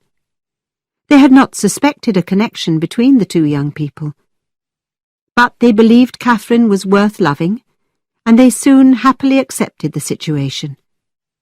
They had no reason to object to the marriage, not having heard anything negative about Henry, and liking his pleasing manners and good sense. Mrs. Morland's only additional comment was, "I am sure Catherine will make a poor housekeeper, but practice is a good teacher." Nevertheless, even with everyone celebrating the proposal, Mr. and Mrs. Morland could not approve of the engagement. They had mild tempers, but their principles were strong. They did not expect heartfelt approval from the General, but they required his agreement at least. They assured the pair that they would be happy for them to marry when that agreement was obtained, but not before, and they trusted that it would not be denied for long. There need be no expectation of money from the father, since his son's present income already made him independent and comfortable. Their daughter could not hope for more. The young people were not surprised by this decision. They were, of course, upset, but they parted from each other with the hope that the General's opinion could be changed very soon. Henry returned to what was now his only home at Woodston, to look after his parish and to make improvements to his house for his future wife. Catherine remained at Fullerton, to cry rather dramatically, and to look forward to regular letters from Henry. We need not inquire whether the difficulties of absence were made easier by such secret communication. Mr. and Mrs. Morland never did. They had been too kind to demand promises, and whenever Catherine received a letter, which happened quite often, they always looked the other way. As we approach the last of these pages, you will have guessed that a happy ending is promised very soon. The only doubt can be the way in which perfect happiness was achieved. What circumstance could possibly change the General's opinion of a marriage between his son and Miss Morland? The answer was another marriage. In the course of the summer, Eleanor Tilney married a young man with a large fortune and a very respectable position in society. Such an addition to his own importance threw the General into a good mood for months, and Eleanor insisted that he must forgive Henry and accept Catherine as his future daughter-in-law. Everyone who knows Eleanor Tilney will, I am sure, congratulate her and wish her well in the home and with the man of her choice, away from the strict discipline of Northanger Abbey. My own joy on the occasion is very sincere. I know of no one who, after all her suffering, deserves happiness more. And her husband was a young man who truly deserved her. He was not only rich and important, but also affectionate and charming. Eleanor had known him for years, but General Tilney had approved of him as little as he approved of Catherine, and for the same reason. He came from a respectable family with no money. But then this young man inherited an enormous fortune as well as a title, and the General's opinion changed immediately. Suddenly he too could see that Eleanor's future husband was the most charming young man in the world. And I should add that this was the same gentleman whose careless servant left the laundry lists in a drawer at Northanger Abbey, and involved our heroine in one of her most alarming adventures. Eleanor, and her delightful rich husband, used their influence to persuade the General that Henry should be allowed to marry Catherine Morland. In fact, they explained that Catherine was not, in fact, poor, and would have an income of her own of £3,000 a year, and that her father was much wealthier than John Thorpe had reported during his second meeting with General Tilney. As a result of this happy news, the General soon permitted his son to return to Northanger Abbey, and wrote to Mr. Morland, politely giving his agreement to the marriage of his younger son and the Morlands' eldest daughter. The event which the General's letter permitted soon followed. Henry and Catherine were married. The church bells rang, and everybody celebrated. The wedding took place less than 12 months after the young couple had met, so the General's cruelty did not hurt them very much, or for very long. To begin perfect happiness at 26 and 18 is to do quite well. I should add, moreover, that perhaps the General added to this happiness by delaying the marriage and giving them time to improve their knowledge of each other, and to strengthen their attachment. I leave it for you to make a final judgment on this question. Is the purpose of this story to recommend parental cruelty, or to reward a son's disobedience?